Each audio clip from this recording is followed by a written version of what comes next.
Welcome, everyone. Thank you for joining us for our February 2023 board meeting. I am Leah Cruzy, board chair. Joining me this evening are my fellow board members and colleagues, Vice Chair Jim Sandman, virtually Shakura Adama-Fadian, Treasurer Chantel Wright, Nick Rodriguez. Our Secretary Ricardo Kanjum is unable to join us tonight, but has voted by proxy. Good evening again. As many of you know, tomorrow is the last day of Black History Month. This is an important time to recognize and celebrate the triumphs, achievements, and contributions made by Black Americans throughout history and every day all around us. I'm proud of the ways public charter schools have honored Black excellence throughout the month. Many schools hosted events for their school and broader community, but I'd like to highlight a few in particular. First, Capitol Village PCS. They celebrated Black History Month with a paint night and open house. Students participated in fun Black History themed painting activities. E.L. Haynes hosted their Black History Month celebration that was filled with dancing, singing, food, and fun. Friendship Woodridge campus celebrated Black History Month Spirit Week, which showcased their pride in several ways. The school observed themes during the week, like showing school spirit by wearing HBCU attire, Pan-African colors, hip-hop streetwear, natural hair appreciation, and a blackout day. DC International School adorned their reception desk with a display to honor influential Black women in the past and present.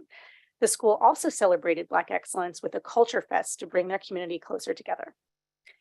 And finally, Dr. Walker Davis and I visited Basis Public Charter School today. We were able to sit in on the school's African American AP Studies class, the first in the city. And also on Wednesday, the Common Lottery will close. As you know, this is an important time for families to choose the public and public charter school they wish for their child to attend. This lottery is important because it brings all public and public charter schools into one selection system and gives families equal access. The lottery is essential, that it is easy to forget that the lottery is only less than a decade old. What was once seen as a failing public education landscape has been replaced by a commonly shared vision by city leaders and families that all believe our students deserve better. We now have a beautiful array of curriculum and educational models across our city in both public and public charter schools that are keeping families in the city. Today, our school oversight is deliberate and focused on what we, the adults, have to do to meet the ongoing educational needs of our students. Students are children and students who are already adults. Our students deserve this, and they are entitled to nothing less. It's this commitment to the lifelong success of the students of the District of Columbia that has grounded and informed the revision of our accountability framework, which we will continue to provide updates on over the coming months. Tonight, we will hear from a few public witnesses and have other business, so I'd now like to turn it over to Dr. Walker Davis for a few remarks. Thank you, Chair Creasley. Good evening, everyone. I hope that folks have had a great midwinter break. On Friday, I will testify before the full DC Council, and I would like to share with you a bit of what I plan to tell them. I plan to tell the Council that in the last year, DC PCSB has taken many strides to ensure all schools are equitable and excellent after the height of the pandemic. Our goal has been to leverage our role as an authorizer to ensure every DC student receives a quality education that makes them feel valued and prepared for lifelong learning, fulfilling careers, and economic security. We aim to do that by creating the policies and conditions that empower teachers and school leaders to do their best work, and that's educating our students. This starts with refining our authorizing practices and re-examining the data points we use for decision-making. It is our hope that by reforming our accountability system and reimagining charter growth and expansions, we can hold ourselves and our schools accountable to a higher standard. This work is not easy, but like Chair Creasley said, our students deserve nothing less. Last school year, we took time to shift our application process for new public charter schools and expansions. This spring, we will use our new guidelines for the first time as we evaluate the applications we receive, if any. We are confident our revised criteria more accurately ensures any applicants, if approved, will have the capacity and intentionality to be equipped to serve students equitably and with excellence. Another initiative was redesigning our accountability framework to pilot in 2023 and fully implement in 2024. We are almost finished with the process of engaging school leaders, parents, and data experts to develop and revise the framework. While we plan to continue measuring school performance based on student outcomes, our aim is to create a framework which is much more rigorous and equitable. We are very proud of the work that the district and schools have done in the last year, but we know there is still much work to do. This school year, many of our schools have lost students and/or family members to gun violence. Violence and harassment plague many neighborhoods and routes to schools. Our youth report feeling nervous on their ways to school, and while they appreciate the city's safe passage efforts, many still feel that the efforts are not widespread enough to truly keep them safe. Right now, schools and their educators feel responsible for student safety, mental and physical health care, and learning, and quite frankly, they are burnt out. As an oversight body, DC-PCSB holds schools accountable to their academic goals and financial commitments. And while we do not provide direct support services to schools, whenever possible, we elevate public charter LEA's concerns and partner with other agencies to facilitate service delivery to schools. Schools and DC-PCSB and all of our public charter school leaders need all of our agencies to commit to supporting youth in everyone's respective area of expertise. I know our schools are up to it. I know that our board is up to it. And I look forward to council and others partnering on this challenge. Chair Cruz.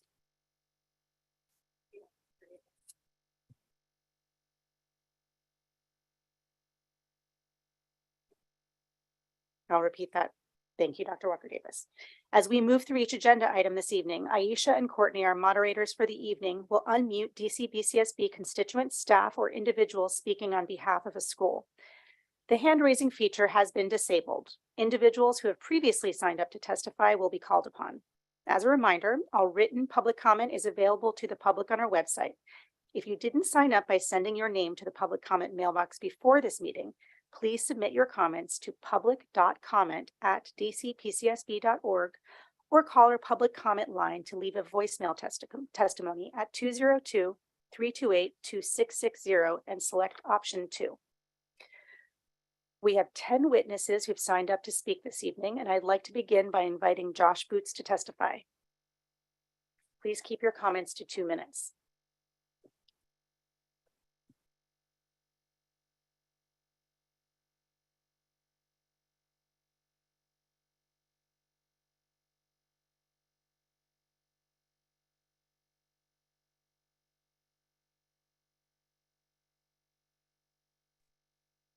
Good evening, board. Thank you for the opportunity to speak with you today. First, I want to say that I think 2 minutes is half the time that council usually gives at 4 minutes, and they usually get they usually get more people to testify. I'm going to skip the first paragraph in my written testimony, which you guys have about my qualifications, and read the paragraphs that I think that are most important. As a member of the DC education community, I commend PCSB staff efforts to improve upon the old performance management framework for this endemic era. However, I am concerned that the current proposed options and redesign process will not lead to a defensible accountability tool, nor achieve a shared vision of progressive, equity-forward framework that sets high expectations for all students and encourages collaboration across schools. For example, all current proposals narrow the consideration for PARCC achievement to level 4+ proficiency only, a policy that a key expert, Dr. Jeffrey Nelhouse, the former chief of assessment at PARCC, testified against to this board.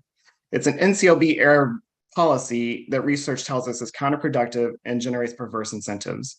Schools that need to quickly improve their status on such a framework would be encouraged to spend most of their intervention energy on students near the proficiency cut score instead of on students furthest from opportunity. And again, 34% of all students, 46% of students designated as at risk, and 71% of at-risk students with disabilities are all at level 1, multiple grade levels behind. The PMF redesign process has not lived up to PCSB's own standard of inclusive engagement and rigorous statistical analysis that ensures the tool will meet standards for validity and reliability. Historically, staff have convened working groups to discuss and align on the theoretical precepts of a component framework first, then considered relevant national research, transparently reported results from well-designed surveys of CMOs, conducted rigorous statistical impact analyses using multiple years of data, and accepted and evaluated alternate proposals from the community before moving on to the next component. This process has ensured the design of a defensible tool at every step, a strong roadmap that I encourage PCSB staff to recommend or to consider as it moves forward. As we work to develop a performance management framework that is equitable and effective, it is crucial that we focus on multiple pathways for schools to demonstrate success. The same lesson educators and leaders frequently communicate to their students.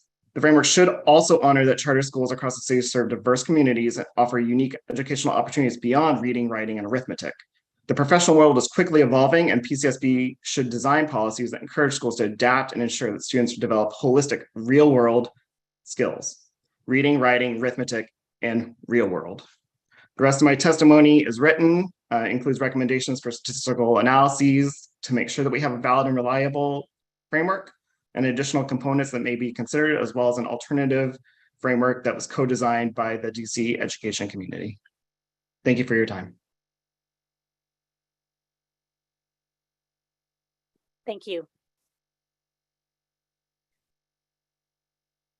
Next up, and we have received that written testimony, I'd like to welcome up Davinia Say.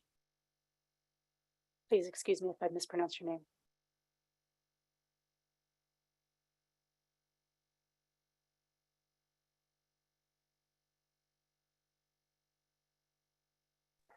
Hi, okay. I'm sorry. I'm just making, sorry. Okay, here we go. Sorry. Welcome. Thank you. I'm in the car. I apologize, but such is the life of getting a kid around town. So good evening. My name is Davinia C, and I'm the parent of an elementary school student at a French language immersion program and currently a Ward 7 resident, though I've lived in every quadrant in the city. My understanding is that legal and contractual circumstances that assisted in the creation of District of Columbia International School, known as DCI, in 2014 and their move to the Walter Reed campus in 2017 prevents DCI feeder schools from forming middle and/or high school language immersion schools. I'm not here to relitigate the past circumstances and decisions regarding DCI's charter, location, and corresponding legislation and contracts, but just to point to a few of the realities. One reality is that DCI was created in 2014, and since then, a number of language immersion programs have expanded in the city, and student enrollment in these programs have also increased, all of which is fantastic, but leaves us in the unenviable position of one middle school language immersion program to service a whole city. A school that, in fact, has reached its student enrollment capacity, and to my understanding, has no immediate plans to increase their capacity. Another reality is the contractual and legislative relationship the Public Charter School Board has created with DCI, inhibiting the creation of another language immersion middle school, no matter the good intentions at the time, has created and will exacerbate the racial and socioeconomic disparities in the DC education system. Additionally, to prepare our students for the reality of the global environment they live in now and will continue to live in, they need and deserve the opportunity to further their language acquisition skills in an immersion environment beyond elementary school. I say this not as a matter of equity or educational theory, but as someone who's lived in multiple countries and learned multiple language in my own life and has a rich cultural, personal, and professional benefits from that experience, even though I had to learn it painfully as an adult, these languages. Therefore, I'm requesting DC Public Charter School Board create the conditions where a language immersion middle school can apply for charter board approval. My call is for DC Public Charter School Board to work with OSCE and the Deputy Mayor of Education's office and any other appropriate bodies to enable the possibility of another language immersion middle and high school in DC. Ideally, a language immersion middle school in wards 5, 7, or 8, as the majority of charter school attendees live in these wards. My advocacy here is for students and their parents and caregivers who wish to continue with these programs to not have to travel to one of the furthest most parts of the city, a good 1 hour away for those of us who live east of the river. For my child's and her classmates' case in particular, DCI represents the only language immersion middle school option for French in DC. And to be transparent, this is also a call I'll be making of OSSI and the Office of the Deputy Mayor for Education and this week's Oversight Committee meeting as well, as I believe DC Public Schools should offer language immersion offerings throughout the city and not be solely relying on one charter middle school. Because all of our students deserve the best possible types of education. So this is the time, board. Stokes East End opened its doors in 2018, of which my child was in the opening school cohort. This group will be ready for 6th grade in the school year 2026, 2027. Oh my goodness. We have the time to make a language in middle school a reality if the board and the DC government act now. Thank you very much for your listening and for your consideration. Thank you, Ms. CA. I will next welcome up Dominique Fortune.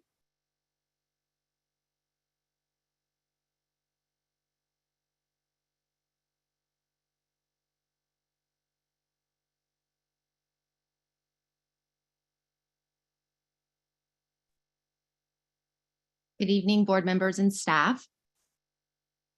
I'm a co-founder, founding board chair, and former employee of Lee Montessori Public Charter School. I'm very familiar with the inner workings of the school from not only the board standpoint, but as a staff member. I'm appalled by the turmoil caused by executive leadership at the behest of the current Lee Montessori Board of Directors. The Board of Directors has a fiduciary duty to the school and a responsibility to independently investigate changes in senior leadership, especially at this magnitude. Lee is a public Montessori school, one of the few accredited by the American Montessori Institute. It is the foundation of this school. It is the mission of this school.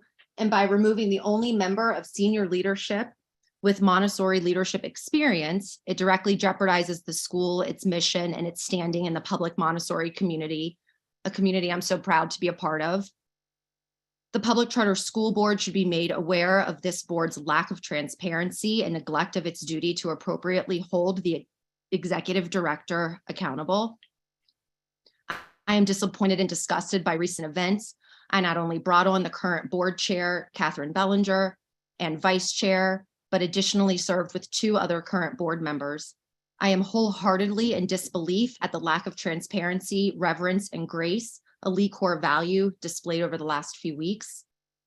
My impression is that many Lee families and staff have lost confidence in this board and the executive director, Chris Penzikowski.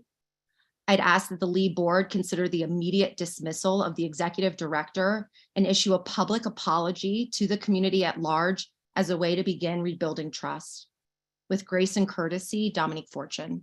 Thank you all very much for your time. Thank you, Ms. Fortune. Next, we have Crystal Galladay.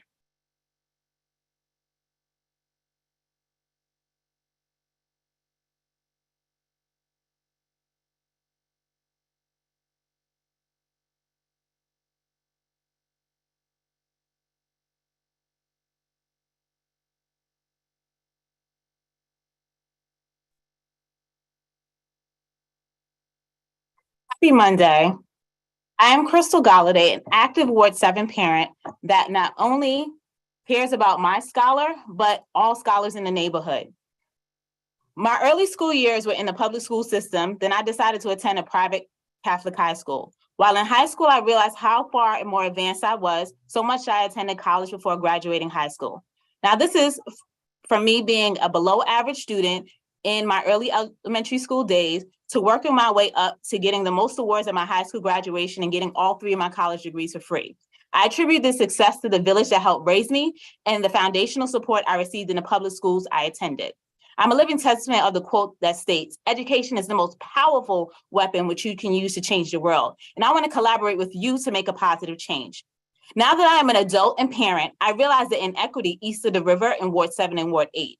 Knowing this, I continue to roll up my sleeves to advocate for our youth because every child deserves an equal chance at success. My husband and I were happy when Stokes opened their East End campus. Our Prince is in their French immersion program for the past 5 years since they opened their doors. He has learned a lot in English and French that cover the traditional learning topics, but also aspects that pertain to social justice, various in-depth cultural lessons, and compassion. He was even our family translator when he was in pre-K 3 during our trip to Haiti. As my Prince progresses up the educational ladder, I get nervous about the middle and high school options because there are none in our neighborhood that align with the language immersion style of learning, which he has ignited his learning journey and he is thriving in. Yes, there is DC International all the way across town, but that is not ideal. And it has a non-desirable commute for east of the river. Plus, there's not enough space at DCI to accommodate all of their existing feeder schools.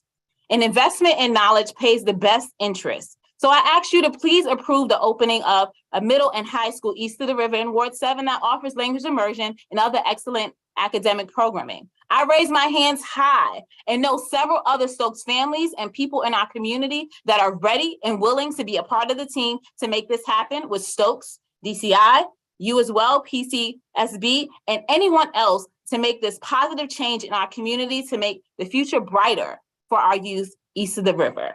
Thank you for this time. Thank you, Ms. Galladay. Terrence Jackson is up next.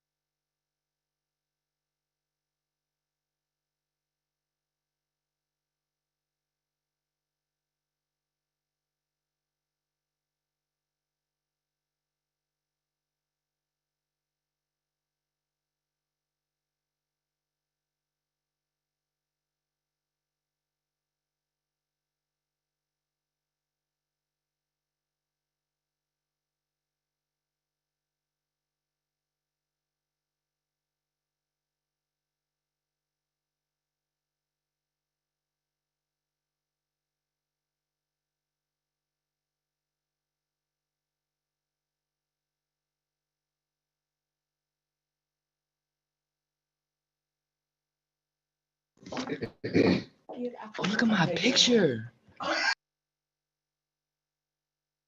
Welcome. Okay. All right. Hi, my name is Terrence Jackson. I am a 8th grade student at Ingenuity Prep. I'd like to speak. You're still muted.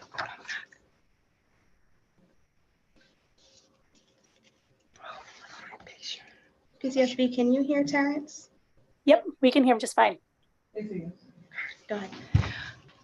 Hi, my name is Terrence Jackson. I am an 8th grade student at Ingenuity Prep. I'd like to speak in support of the school for our 10-year review. The reason Ingenuity Prep is a great school is because they hire teachers they know that are going to make the kids feel comfortable. They also offer after-school activities for kids who don't have anything to do after school. Lastly, it gives a neighborhood a school. Some people can't travel 30 or 40 minutes to school every single day, especially parents who don't have a car. Ingenuity Prep has made me a confident student over the 9, almost 10 years I've been here. They create a social environment for everyone at our school by having an event every Wednesday. We have community meetings where we play games and shout out any student who has done great academically and socially. They help me learn how to help people and feel empathy, also speaking proudly with confidence. I say that because I'm a part of the Middle School Academy Student Council and basketball team. I'm even president. Right now, we are trying to improve the girls' bathroom by adding a mirror and keeping it clean. I think they should stay open because they gave a lot of students at our school a great experience by reassuring kids that they are academically growing as a student, creating a safe environment, and celebrating kids who got on a roll or who showed significant growth. Therefore, they created a hardworking, intelligent, confident student, and they can do that for many others.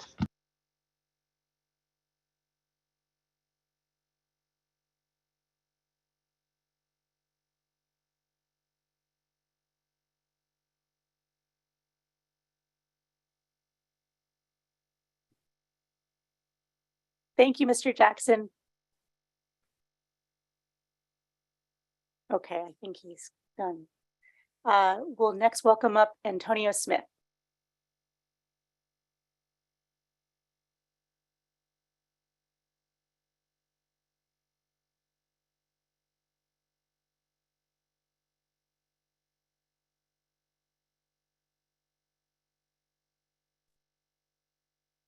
Hello, can you hear me just fine? Yep, loud and clear. Okay, cool. All right. Hi, my name is Antonio, and I'm a recent graduate of Ingenuity Prep, and I'd like to speak in support of their 10-year review.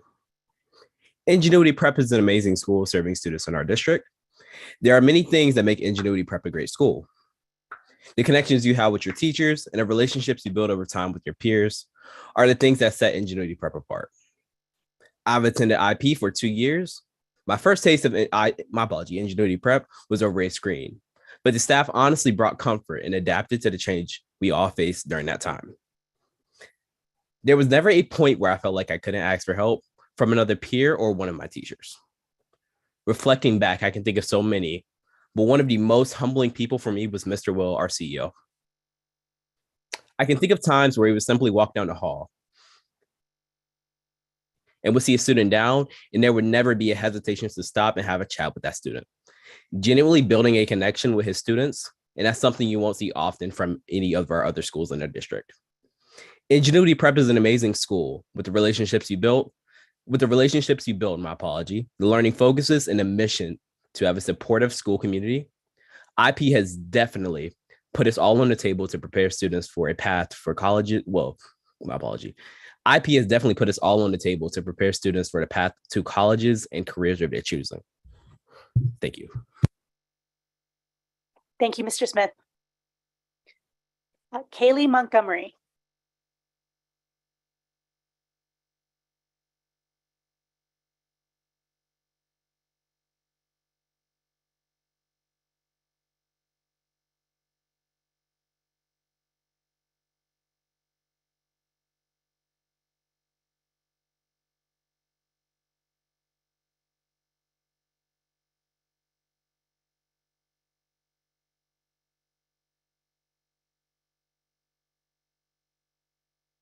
Welcome, Kaylee.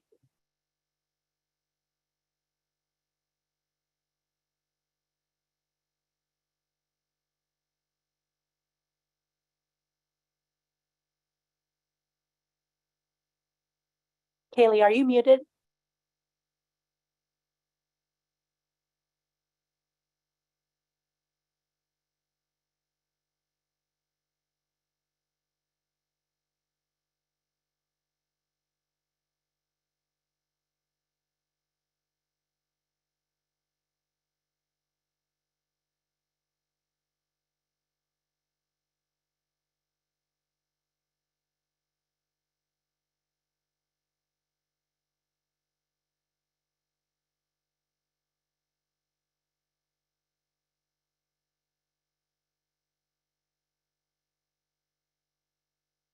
Kaylee, if you can hear me, we're going to move on to the next person. And if you're able to unmute yourself, we'll communicate to you separately. A member of our team will, and we'll welcome you back in if you're able to get your audio working. In the meantime, Nathia Greer.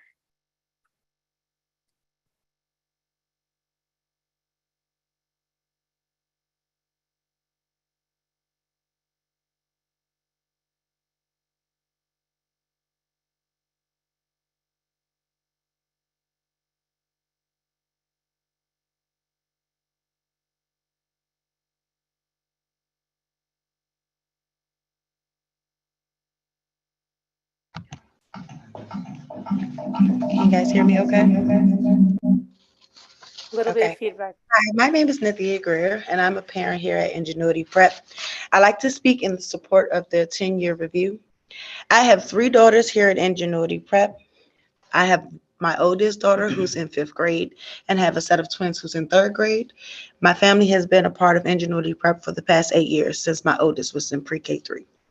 This was our first school, and from the beginning with my oldest daughter, everyone at Ingenuity has been so welcoming and overwhelming with joy. IP made me feel welcome, as well as my children. 8 years later, my family and friends and I have a whole village inside of Ingenuity. They are very resourceful. By resourceful, they do a lot of coat drives, food markets, anything pertaining to that I may need for my children. Ingenuity helps find it or help get it.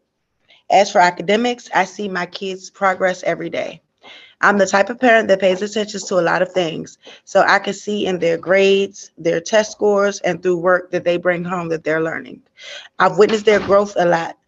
A quick example of one of the many things that could really see an impact, that made me see an impact at Ingenuity, was having on my kids, is when my twin daughters were in their kindergarten year. This was before the pandemic. One of them had a setback with their reading, but her first grade teachers, Miss Tiffany and Miss JoJo, I really commend them for their work. They took the time and took patience with my daughter. Even though it was during a virtual learning, they took the time overall to support her and her reading, and it took hard work. One day in particular, my daughter was reading and she was having a hard time signing out a word. I told her to use the techniques and things that she'd been learning in school to sign out the words. She kept working at it. This daughter in particular is the type of daughter that can shut down, but instead she was very persistent and she came back and read it to me. I was so excited that I called her teachers and I had to share with them the great work that they were doing. She made so much progress from there till now, and they help her build her confidence. Ingenuity Prep is now a part of my village, and they help build my village. You can tell through the work my kids are doing, the difference in their confidence and their grades, that they're always learning. I am always recommending Ingenuity to new families. Thank you. Thank you, Ms. Greer. Next, we have Erica Brown.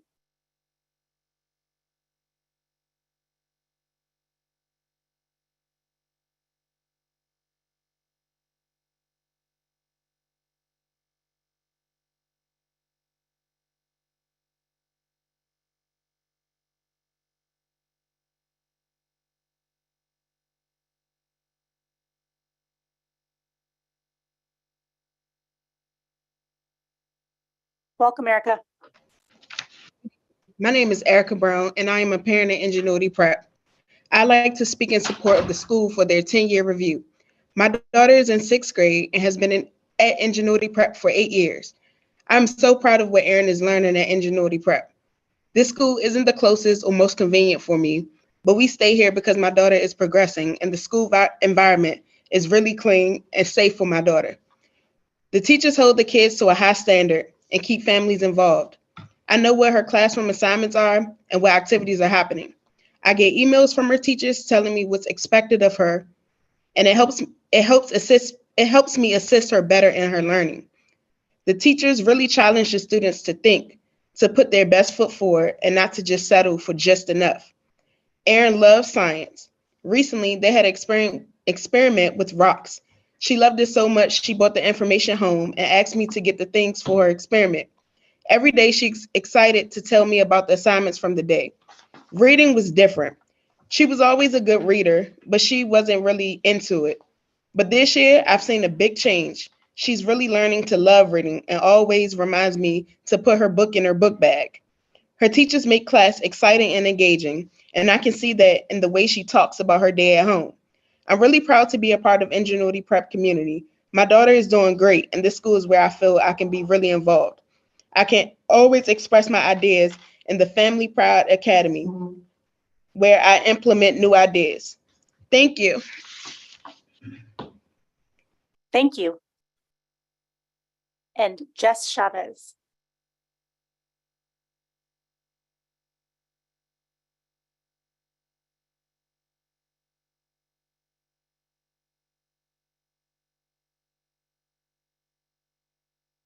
It sounds like Jess may not be here, but Kaylee may be back.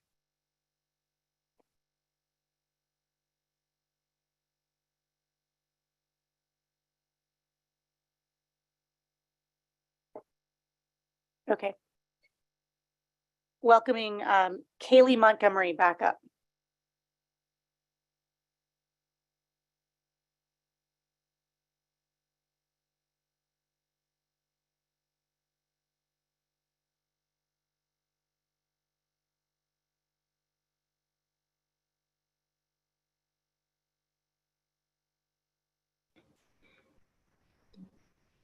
Good evening. Are you able to hear me?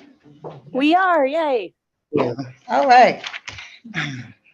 Good evening. My name is Kelly Montgomery. I'm a parent at Ingenuity Prep. I'd like to speak in support of the school and their 10-year review. My son is in the 6th grade, and this is his 5th year at Ingenuity Prep. I'm also in my 2nd year as a parent board member here. We originally chose Ingenuity Prep, excuse me, because of it's close to our home and it is a neighborhood school. There was a convenience for my family. We've stayed for the last 5 years because of the engagement and communication that we've received from the school. During the COVID closures, teachers kept me really engaged and the school suggested resources to my family. I received a lot of communication from his teachers, whether it was an email update or his teachers might just simply check in and text me personally. I feel like relationships are continuously built with the staff and myself. It is comfortable for me. For all 5 years that we've been a part of this school, I've seen these relationships be built. Staff reach out to me and with any issue that they may have in class. Kids have disagreements or struggle in class, but the teachers reach out to me so that we can get to the bottom of it together. Over the last few years, his math and writing skills have improved tremendously. Miss E was his 3rd grade teacher, and it was a delight to see that she would be teaching him in his 6th grade year. This showed me that teachers are there and they're interested and they're willing to stay at Ingenuity Prep. This school year, he has amazing teachers that support his drive and care about his overall growth in his education and mental health. Ingenuity Prep is a school that is still building and growing. But as a parent, I have noticed they are continuously working to improve. They check in, send surveys, and try different things that work for the children. We have great teachers who genuinely love their students as if they are their own. I have to work and provide for my family, and it makes me feel really reassured that I'm sending my child somewhere where people who don't know him are willing to love him just the same and get to know him. I really want the charter school board to know that we have teachers here who care and it matters. Thank you. Thank you, Ms. Montgomery. Has Ms. Chavez? Okay. This concludes the public hearing portion of our meeting. Next, we will begin the public meeting, beginning with the vote to approve this evening's agenda. May I have a motion to approve the public meeting agenda? I move to approve the February 27th, 2023 board meeting agenda. Second. I'll take a roll call vote. Nick Rodriguez, Aye. Jim Sandman, Aye. Chantel Wright, Aye. Shakura Adamafanian. Aye. I have a aye by proxy from Ricardo Ganjam. I am also an aye. Next on our agenda, we have 4 charter reviews. Tonight, we will vote on the charter reviews of Statesman College Preparatory Academy for boys for their 5-year charter review, Digital Pioneers Academy for 5-year charter review as well, for Ingenuity Prep for their 10-year charter review, and Elsie Whitlow Stokes for their 25-year charter review. First up will be Statesman.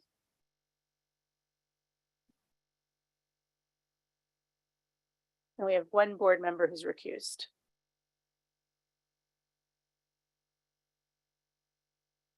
I'd like to call forward Netta Musa, Review and Renewal Specialist for the DC PCSB School Performance Department. And I'd also like to welcome the Statesman College Preparatory Academy for Boys Public Charter School representatives to provide remarks regarding their charter review. That includes Mr. Sean Hardnett and Ms. Nicole Solomon Mitchell. Welcome. Good evening. My name is Netta Musa. I'm a senior specialist in the School Performance Department. Tonight, the board will vote on the charter review and continuance of Digital Pioneers Academy Public Charter School, Elias Whitlow Stokes Community Freedom Public Charter School, Ingenuity Prep Public Charter School, and Statesman College Preparatory Academy for Boys Public Charter School. The following charter review standard applies to each school. The School Reform Act stipulates that DC-PCSB shall review a school's charter at least once every 5 years as a part of this review. DC-PCSB must determine whether the school committed a violation of applicable law or a material violation of the conditions, terms, standards, or procedures set forth in its charter, including violations relating to the education of children with disabilities, and whether the school failed to meet the goals and student academic achievement expectations set forth in its charter. If DC-PCSB determines that a school has committed a violation of applicable law or a material violation of the terms of its charter, or has not met its goals, the board may, at its discretion, revoke the school's charter or grant the school conditional continuance. Additionally, there is a fiscal component to the charter review. Per the School Reform Act, the board is required to revoke a school's charter if it determines that the school has engaged in a pattern of non-adherence to generally accepted accounting principles, has engaged in a pattern of fiscal mismanagement, or is no longer economically viable. Statesman College Preparatory Academy for Boys Public Charter School is up for its 5-year review. The school educates 261 students in grades 4 through 8 at one facility located in Ward 8. The school adopted the PMF as its goals. In doing so, Statesman Public Charter School committed to obtaining an average PMF score equal to or exceeding 40% at its 5-year review. As the chart above reports, DC staff did not render a goals attainment determination for Statesman Public Charter School. The school opened in school year 2018-19, and it only has 1 year of data prior to the COVID-19 pandemic. Per DC-PCSB's COVID-19 impact policy, DC-PCSB will not make a determination of goal attainment for schools with 1 or fewer years of pre-pandemic data. To support evaluation during the COVID-19 recovery period, DC-PCSB staff collected school year 21-22 transitional goals data for all schools. Per the COVID-19 impact policy, for schools with 1 or fewer years of charter goals data before the COVID-19 pandemic, DC-PCSB staff will propose that its board use transitional goals data to develop and impose improvement conditions as needed. Statesman Public Charter Schools Northwest Evaluation Association measures of academic progress, or NWA MAP, growth outcomes were well below the median. Further, only 5% of its students scored proficient in math on the Partnership for Assessment of Readiness for College and Careers, or PARC. Conversely, Statesman Public Charter Schools English Language Arts proficiency rate increased from school year 2018-19 to school year 21-22. DC-PCSB staff determined the school has not committed a material violation of law or of its charter, has adhered to generally accepted accounting principles, has not engaged in a pattern of fiscal mismanagement, and is economically viable. However, the school has a concerning history of inconsistent communication and reporting on its procurement contracts. On several occasions throughout the review period, DC-PCSB staff had to remind school staff of missed deadlines and missing procurement contract submissions.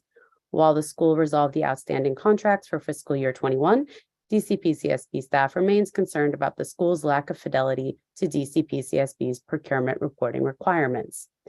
Based on these findings, DC-PCSB staff recommends that the board vote to conditionally continue the school's charter. We recommend requiring the school to create and implement an academic improvement plan. In addition, we recommend requiring the school to create and implement a plan for improving procurement contract submission compliance. Statesman College Preparatory Academy for Boys Public Charter School representatives are available to speak about the school's performance over the past 5 years and to answer the board's questions. Thank you, Netta, and welcome, Statesman team.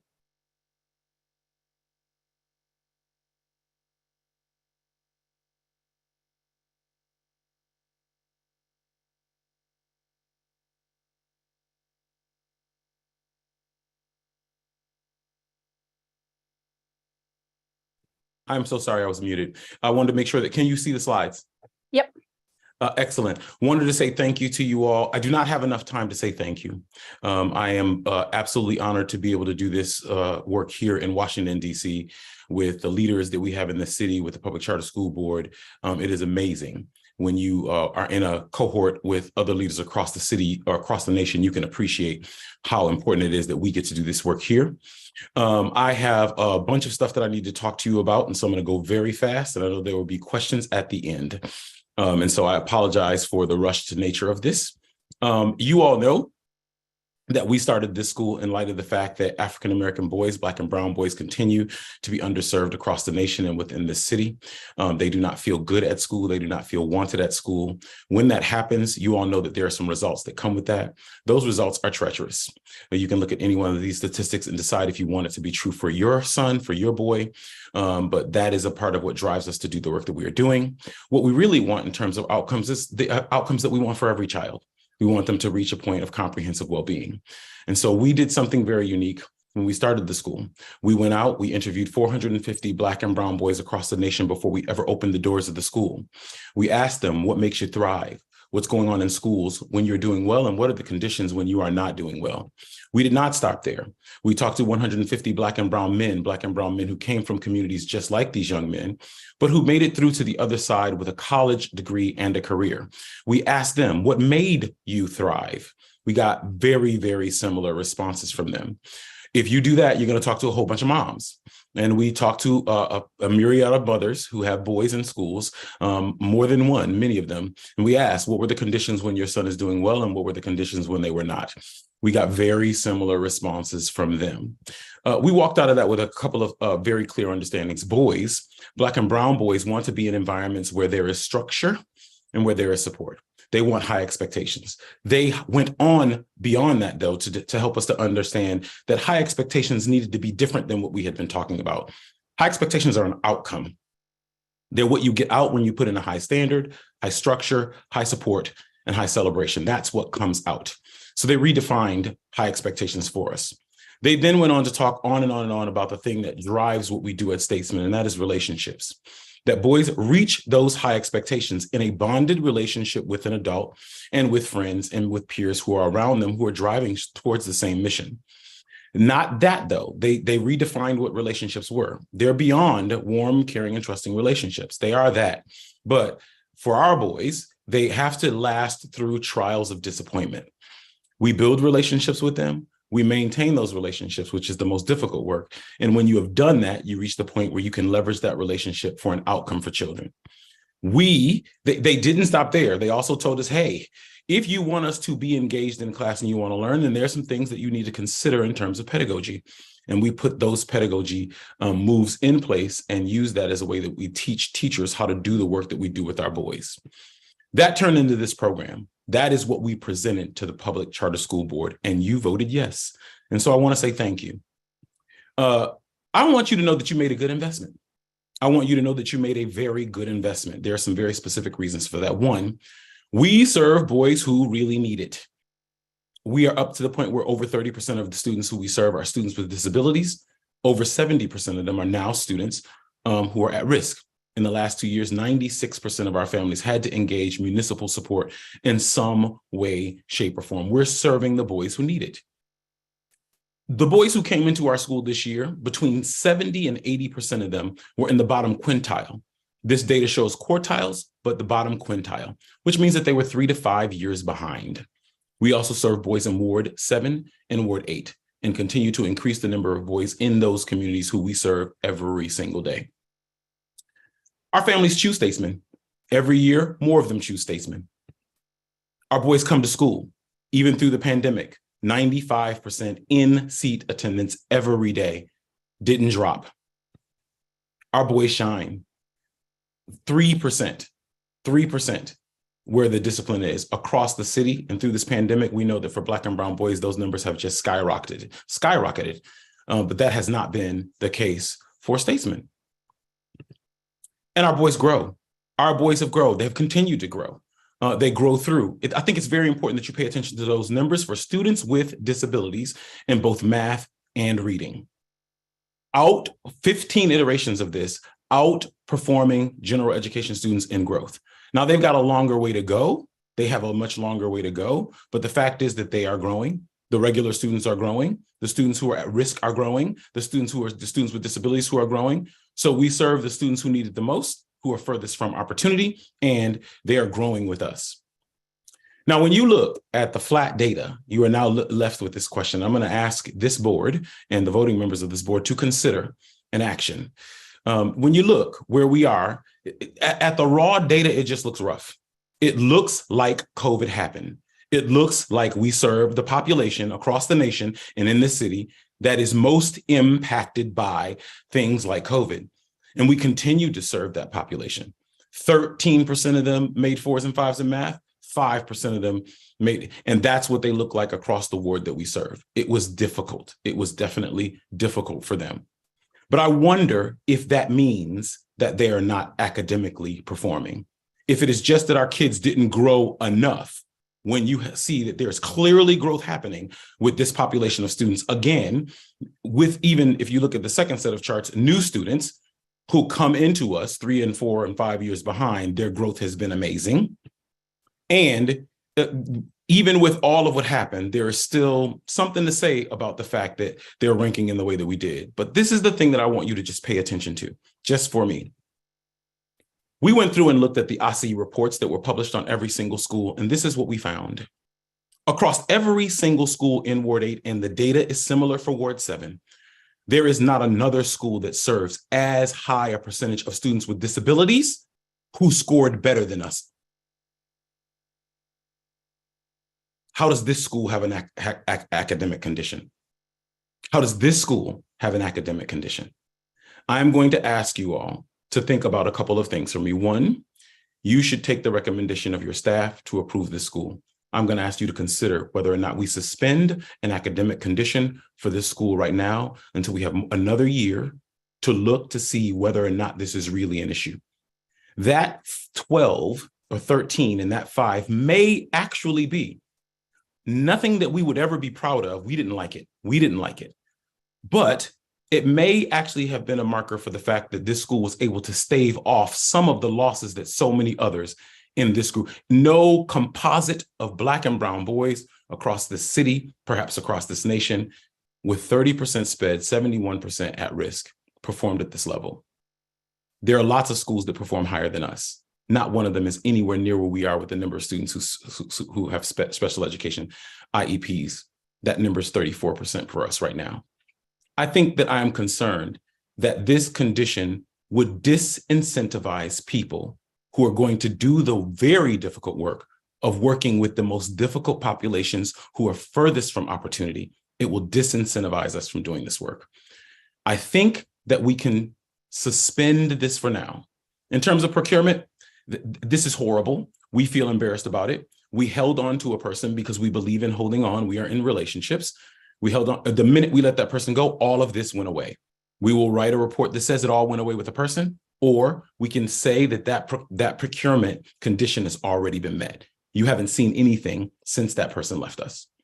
So I'm going to ask you all to seriously think about this. A couple of things you should know from our boys' perspective. 50 boys graduate from Statesman this year. 10 of them have been accepted into independent schools with a scholarship. In a group of 50 boys, 10 of them accepted with a scholarship into private schools. We're not even done yet. We're not even done yet. There's a Carolyn Bradley Award winner and a Jack Kent Cook Award winner in one group of 50 Black and brown boys. I wonder if this is a school that is not performing, or if we need more time to figure out exactly what quality is when we are talking about the population across this nation that we talk about the most. Tomorrow, we get on a bus, we drive to New York for 3 days. In a month, they get on a plane, they go to Europe for 10 days. We're trying to change their life trajectories. We are partnered with Ingenuity Prep within the next year to get control of the building. We will need to go out and get financiers and funders to support us. Is this condition, these conditions, is that going to help us? Is it really, will it motivate us to make any changes? It is with that I say thank you. We do this together. We are who we are. This is about love. It is about love. It is about the work that we do together with each other to support these young men. I would ask you as members, voting members of this board, to consider that you can vote in the way that the staff has recommended to move this school forward, but to suspend the conditions until we know that they're absolutely necessary. I want to thank you. I will certainly take your questions.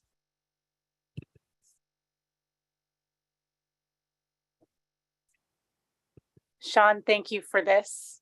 Thank you for the presentation and congratulations on making it to this 5-year review during what has objectively been an extraordinary 5 years. I want to first welcome other members of the board if they have questions before I jump in.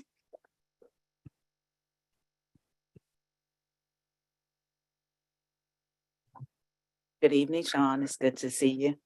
I don't know who Nicole is. Maybe Nicole can introduce herself as well. Hi, Nicole. The illustrious Nicole Solomon. The founding board chair. Okay. Hi, Nicole. Well, maybe first we can hear from you too, what it has been like as a board chair to support this school through over these 5 years. And then I do have follow-up questions to that. I think the good news is that we are a founding board, so we were very clear about how hard the work would be when we started. And we have a shared vision, a shared commitment to the kids and to their growth and their proficiency in time. I think that the hard part of our work is figuring out how to make the job manageable for Sean. And so we are a hardworking board that picks up whatever we can to do things that are not education related. So for example, with the building, with a possible partnership with Ingenuity Prep, we are always focused on how to do that work. In addition to the focus on academic achievement and looking at that at every board meeting. Whatever data is available, we're deep diving into it and making sure that we're living up to the commitment that these boys are leaving us on a trajectory for college. Thank you. So Sean, let's just talk about the elephant in the room, which is the condition around the academic improvement. Talk to us a little bit more about, I heard in your presentation, the concern around it. What we understand the board to be asking is for improvement plans over the next, at least what I understand, the next year. Share with us from a school leader perspective exactly why that becomes an issue for you, what the concern is, particularly trying to watch that academic performance over time. I think that we want to be very much so concerned about academic performance and growth. And I think when you look at 6% of students in math and 5% of students or 13% of students in ELA making that 4 or 5 mark, that's a difficult set of numbers. It's not a number that we promised you. It's not a number that we aim to end with. At the same time, when you look at who we serve, there is not another school, Ward 7 or Ward 8, with 30% SPED who came anywhere near.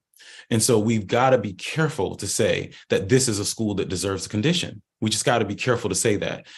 We will take that condition in procurement and in academics out into a market where we're trying to get folks to realize just how phenomenal we add to the ecosystem. We support the work that we do helps other schools to be able to do the work that they are doing. And we just don't want to create a space where folks who choose to work with those who are furthest from opportunity get penalized for it. Now, I want to be careful. The reason that I didn't send a long response when we first got it, my board the people had to push me up to do it, was because I hated those numbers more than anybody here. And I know that COVID impacted us in a way that was really treacherous. That said, that impact may be less for us than it was for everyone else. 95% attendance. So every other marker, we are 10, 20 points above any conglomeration of Black and brown boys across the city. And we have to be very thoughtful about like sending that condition out. The data that I showed you is data that I got from OSSE reports. This is not data that's hidden anywhere. I'm not secretly pulling it together.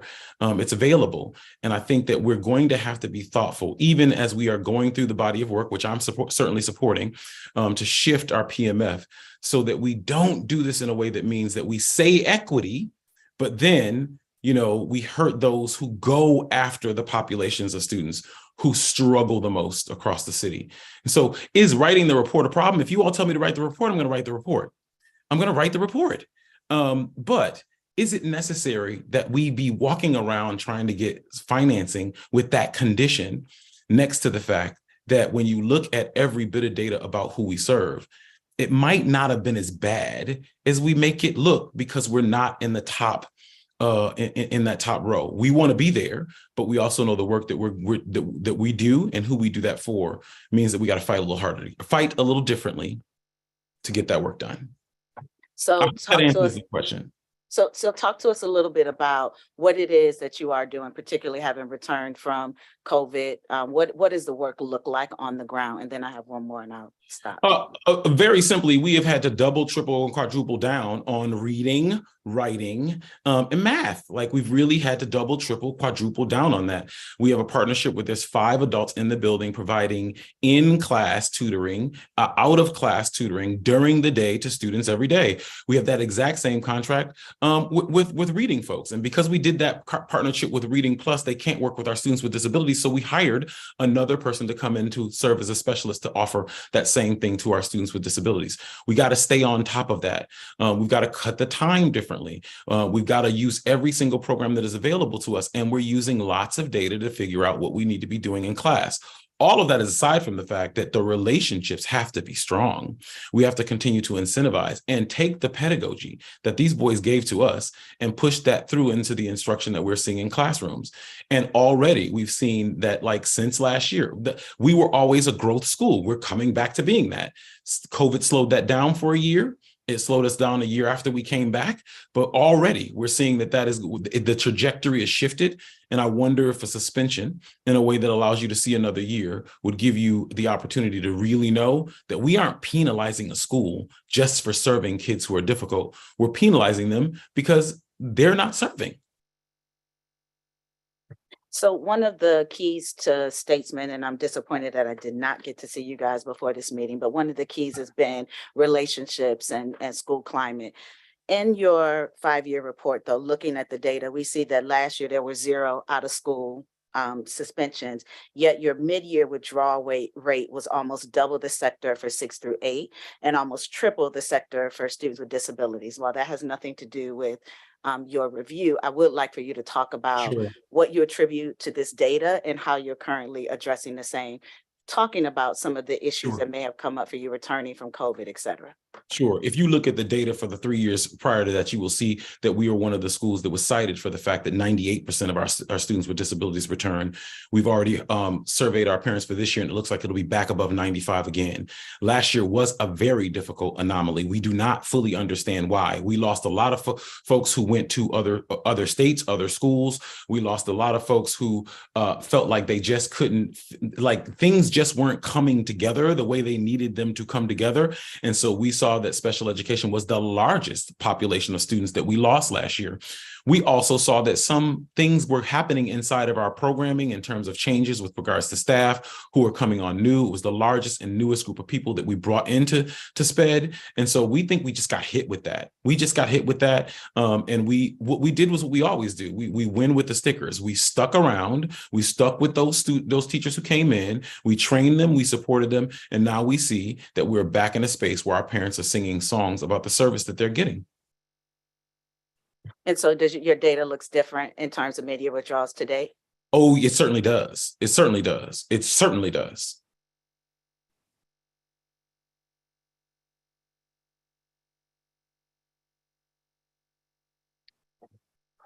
Sean, it's good to see you. And congratulations. I remember hearing about this idea when it was just an idea, and it's crazy to think that it's been 5 years and that you've done everything you've done. And I think I'll have more to say about the substance in a moment, but I guess what I would ask would just one or two questions, one of which is just what's been the hardest thing about these last 5 years, right? If you think about the challenges that you think you're going to need to keep addressing in order to continue improving achievement.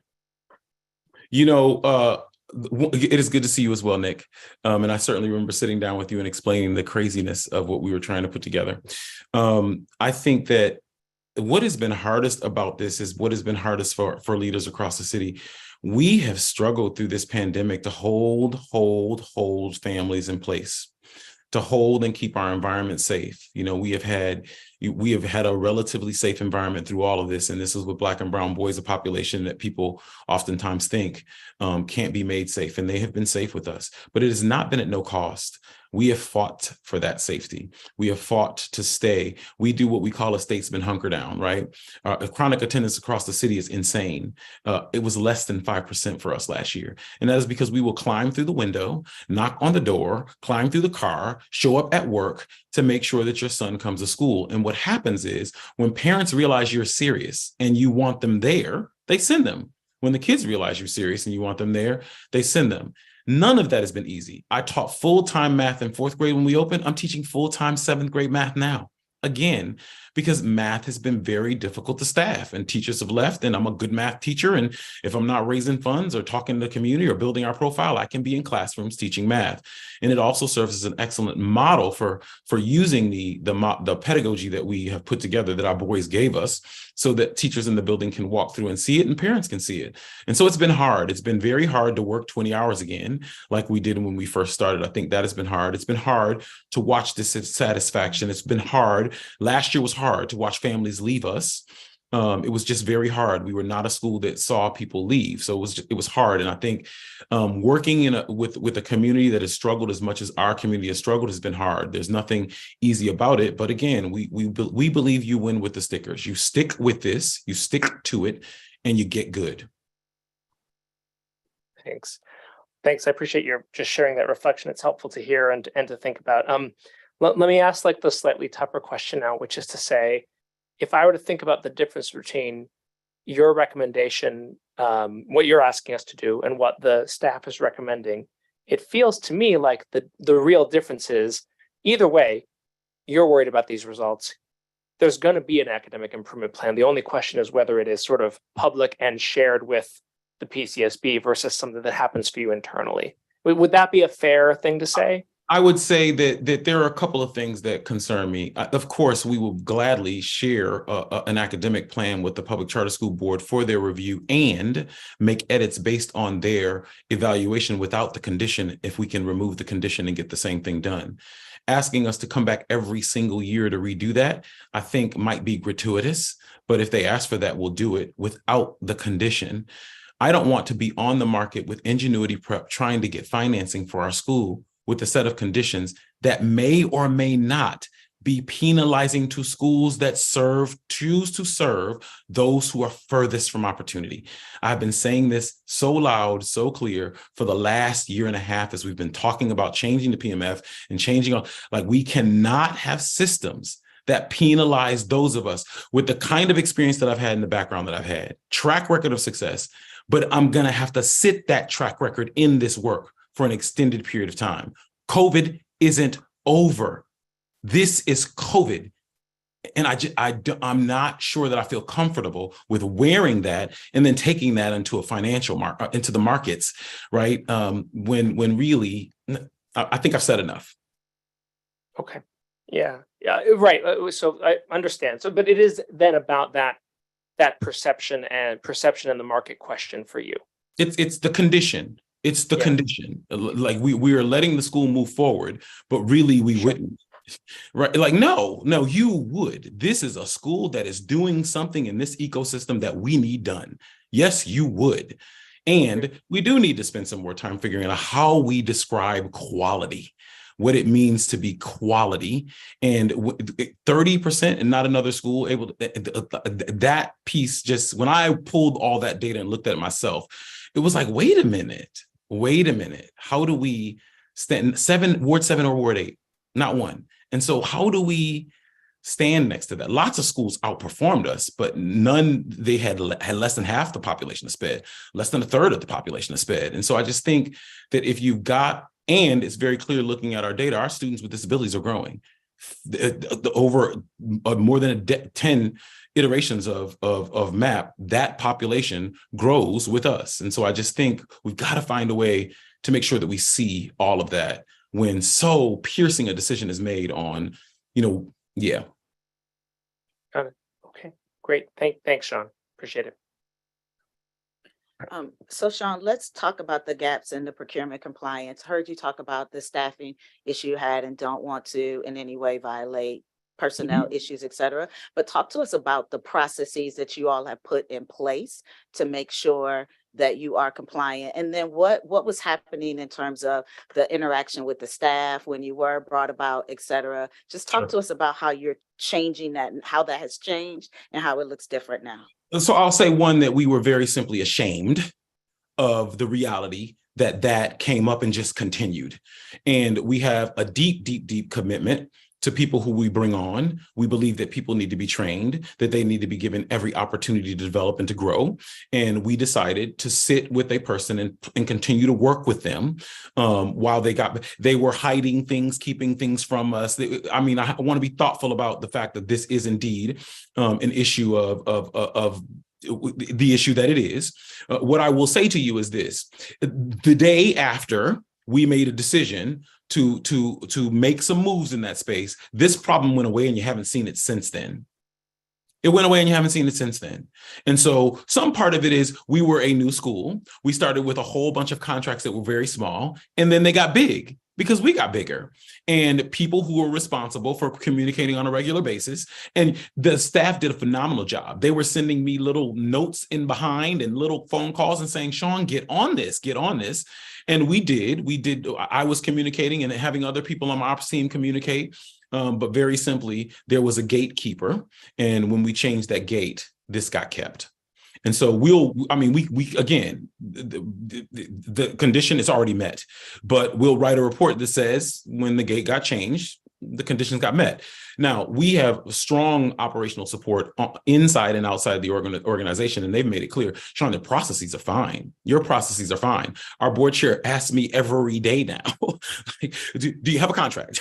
What's going on with the contract? Have you put it through? Because they want to make sure that this doesn't happen as well. So there is an extremely heightened awareness amongst our finance committee around these types of procurement. They've lowered the floor for what they're going to ask questions about, and they just continue to ask us until we make sure of it. And they're even feeling more comfortable because we made a move, and we just haven't had this problem since that move was made. So for the record, you feel like your processes and systems are in place, and person agnostic, you have a way to make sure this is addressed. Absolutely. And I want to say the process that we had in place before wasn't a bad process. Guys, you all know, like I know, you can have a beautiful process. You got to have people who follow the process.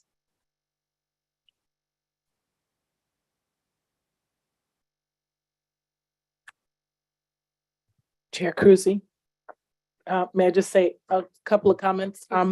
As the board deliberates, I just wanted to clarify the staff recommendation. Sean, I appreciate your comments about just the nature of having a condition, but I wanted to clarify for our board that this is not prescriptive in nature, our recommendation. And to your point, Board Member Rodriguez, I know that the school is going to have an academic improvement plan. It's going to implement and execute one. I think that this is an opportunity, one, for there to be greater visibility around that, and also for perhaps an opportunity to share to a wider community that you are taking action. And so I just wanted to make sure that I lifted that up. The other piece regarding the reporting of it over up until the next review cycle is a suggestion that is data that be reported in the school's annual report. It is my understanding that that is something that statesmen would do anyway to share their academic data. And so from a staff perspective, we don't believe that this is putting an undue burden on the school, because we understand that you would likely do this. But I appreciate your perspective that having the condition at all is something that you question. And so I wanted to clarify where our recommendation was coming from. And again, we fully understand we're in both of these conditions why these requests are there. We're just asking for this board to seriously consider the impact that it would have on this school in light of where we are, and in light of what the fuller view of the data suggests around the actual performance of the school, especially in light of the body of students who we serve. First, Sean, I want to offer another note of gratitude for, I've had a chance to visit your school twice, I think, in the last year, and have loved both visits. And as we sit here, among the things going through my mind is how grateful I am to be part of this community of dedicated leaders who are dedicated to the best possible outcomes and best possible futures for young people in the city, especially those furthest from opportunity. So and thank you also for clarifying. I appreciate the questions, Nick, of kind of the root of the concern, specifically around perceptions around the financing and the challenges all charters face around facilities. Wanted to offer some clarification that I understand that the PCSB can offer an explanation of why we approve this condition and whether it means a school is an immediate candidate for a charter application or not. And that the school can also receive a letter of good standing despite having these conditions. So we may be able to meet the concerns that you flagged while also acknowledge that you of course want to see academic improvement on behalf of your kids. And you have a plan for that. So we can put that in writing and be able to have that available for the public to see. And we all hold ourselves accountable to that.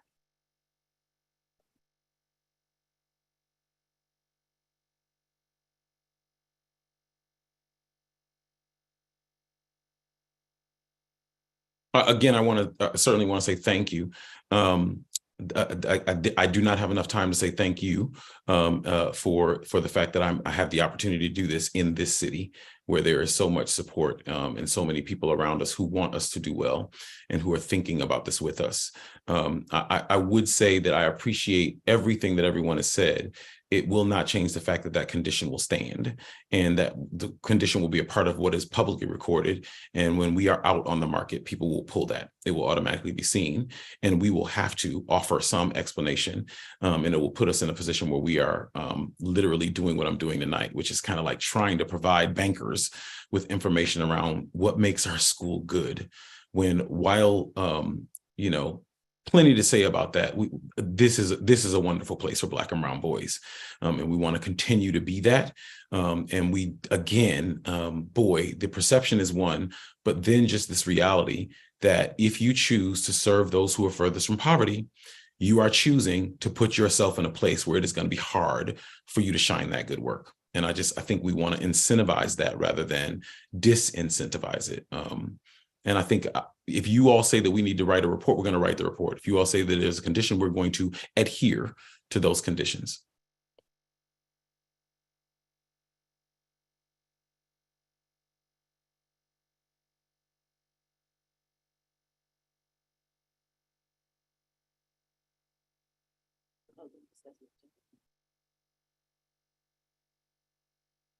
I think our treasurer would like to offer some thoughts.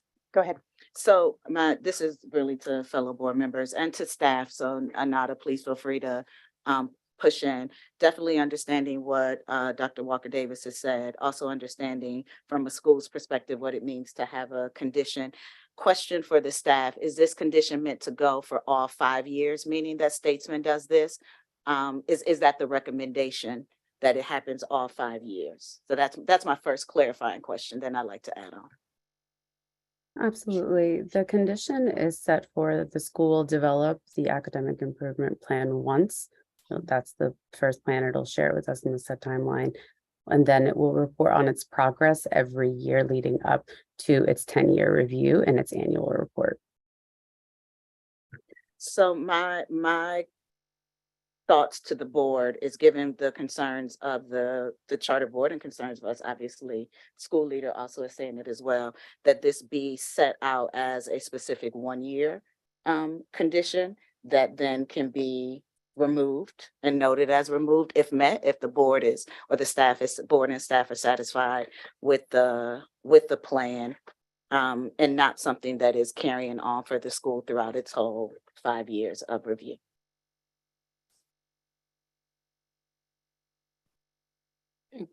Could I ask a clarifying question about that? As I understand it, there's one report required as a result of the condition setting forth a plan. And I infer that what you anticipate is a plan that might take multiple years to implement. And what would be required is one report, but annual reports thereafter on progress in meeting the goals of the plan. Is that accurate? It's accurate. Yes, it will. The school's required to report in its annual report. So the school already produces its annual report. And within that, there'll be a section dedicated to how it's meeting the standards and strategies set out in that initial improvement plan that was created. So the deliverable, the immediate deliverable that would deem this condition met is that academic improvement plan, that the first plan that they submitted, and then they continue to meet the second part of the condition, which is reporting on this plan every year up until its 10-year review in the school's annual report. My concern with Chantel's suggestion, which I appreciate, is that if you describe it as a 1-year requirement, that the only way they can comply is to implement the plan within 1 year.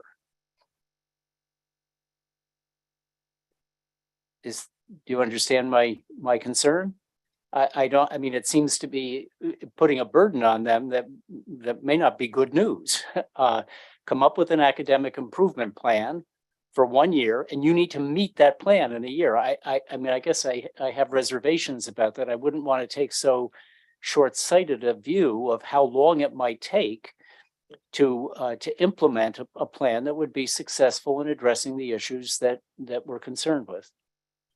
And the impression that I get, and this is good discussion, is, and correct me if I'm wrong, that reporting is the expectation that it is just done in their annual report, or is it other? Then why does it have any teeth? How does it have any teeth? Because the way I was thinking is that therefore the school would have to come before the board each year to report on its progress. And if that's not the case, then what does this plan do? What does the submission of this plan as a condition do? I can jump in, and then Netta, you can either correct me or add to what I'm going to share. The intent behind this is much like what Mr. Harnett said. They are going to be paying attention to this. This is of concern to the LEA. This allows us as a board to have some visibility that this is something that's going to be attended to. And it also creates a level of accountability with the schools community that they are working on the plan and reporting on progress in their annual report. We are not asking the school to come back every year to us. At the point of their 10-year review, though, we will have a body of evidence over the last 5 years that progress has been happening, in addition to any reviews that we would do, much like we have before you tonight. We'll do another 5-year review at that point where we will have 5 years worth of data, including that which would be reported in the annual report. And I So guess again, I'm my wondering question is whether or not. hold on one second, Sean, hold on. Yeah. So again, my question is, what is the purpose of the condition then, right? So they're going to give us a plan, but then nothing, I get similar to Jim's question, but different. Then what are we asking the school or any school that we would place this type of condition on to do in between, if there's not a level of accountability to the board that's different than what a school would already do, which is put it in its annual report, show how they're doing? What is the purpose of the condition? The fact, in order to force the school to give us a plan?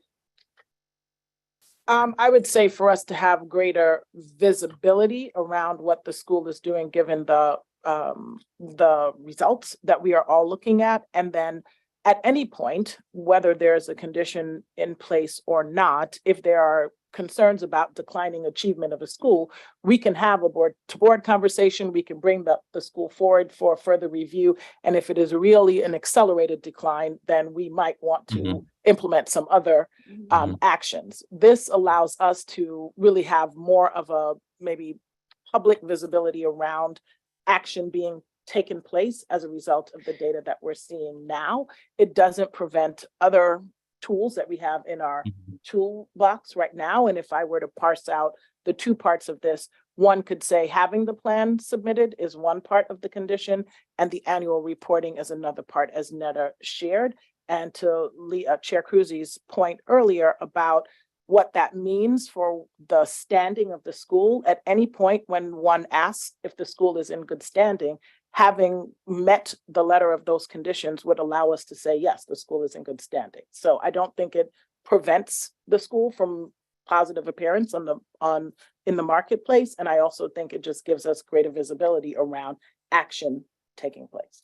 I want to add one element here real quick too, in that the way in which this is written, which is a bit more open-ended than we've seen in years past, is in recognition of COVID, in recognition of the fact that we haven't had the same kind of data that we had in years past, where you may remember years past where conditions may be around what a PMF score would look like after year 1, 2, 3.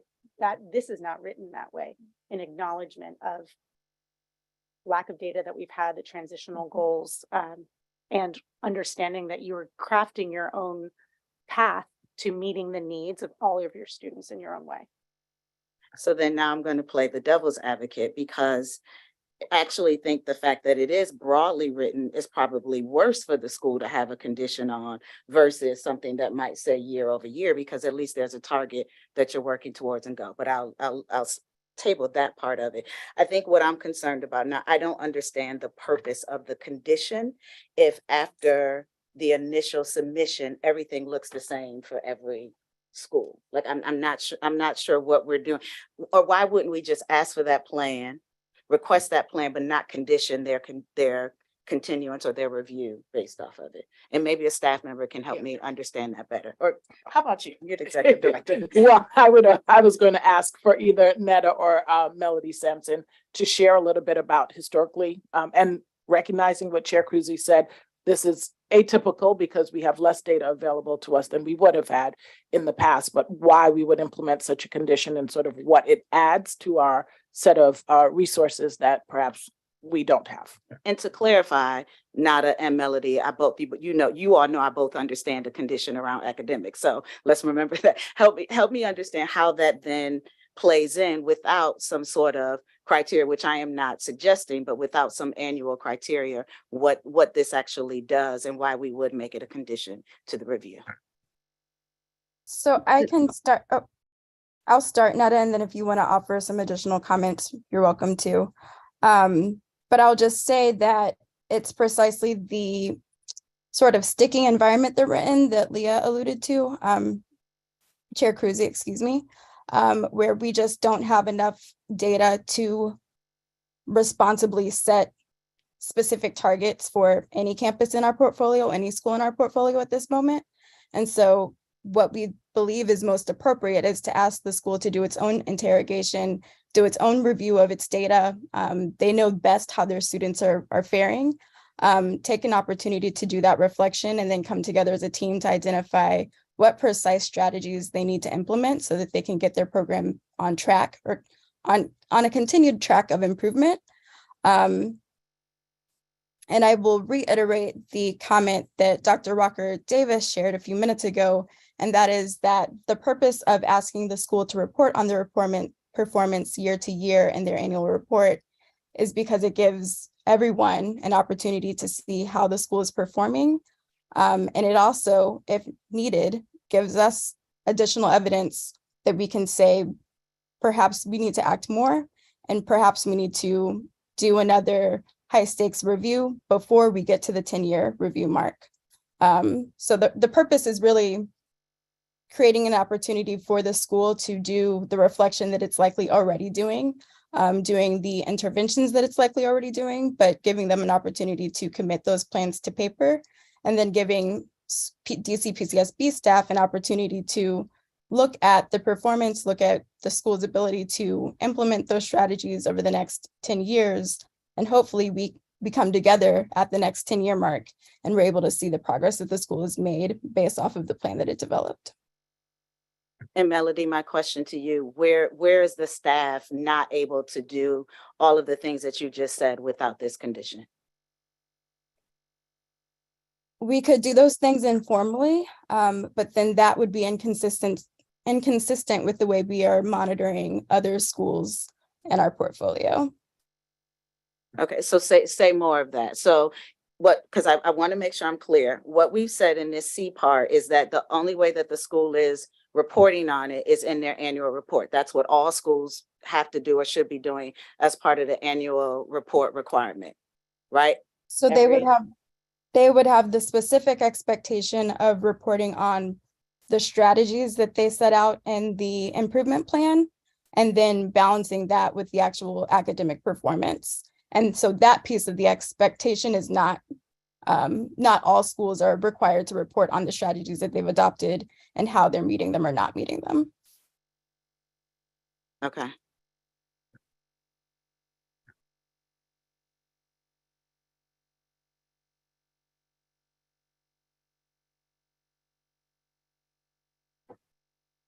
One last thing. I'm just thinking back to something Sean said at the beginning, which is that, wait a year and then decide whether to have a condition. And I'm not quite sure I can get all the way there, Sean, right? But if I were to invert that and just simply say, not quite have a 1-year condition, but say, the board can always vote to lift a condition if we think things are going well and if the data look good, right? Sean's asked us to think about the data next year. That could be something that we agree to revisit and ask, is that worth voting on a year from now or not, right? And that would be another way to sort of look at this being a shorter term thing. But that would mean, That's what I was trying to get at Sure. when I said 1 year, but. That way we could pass the motion as recommended and then just sort of agree we'd look again in a year, as it were.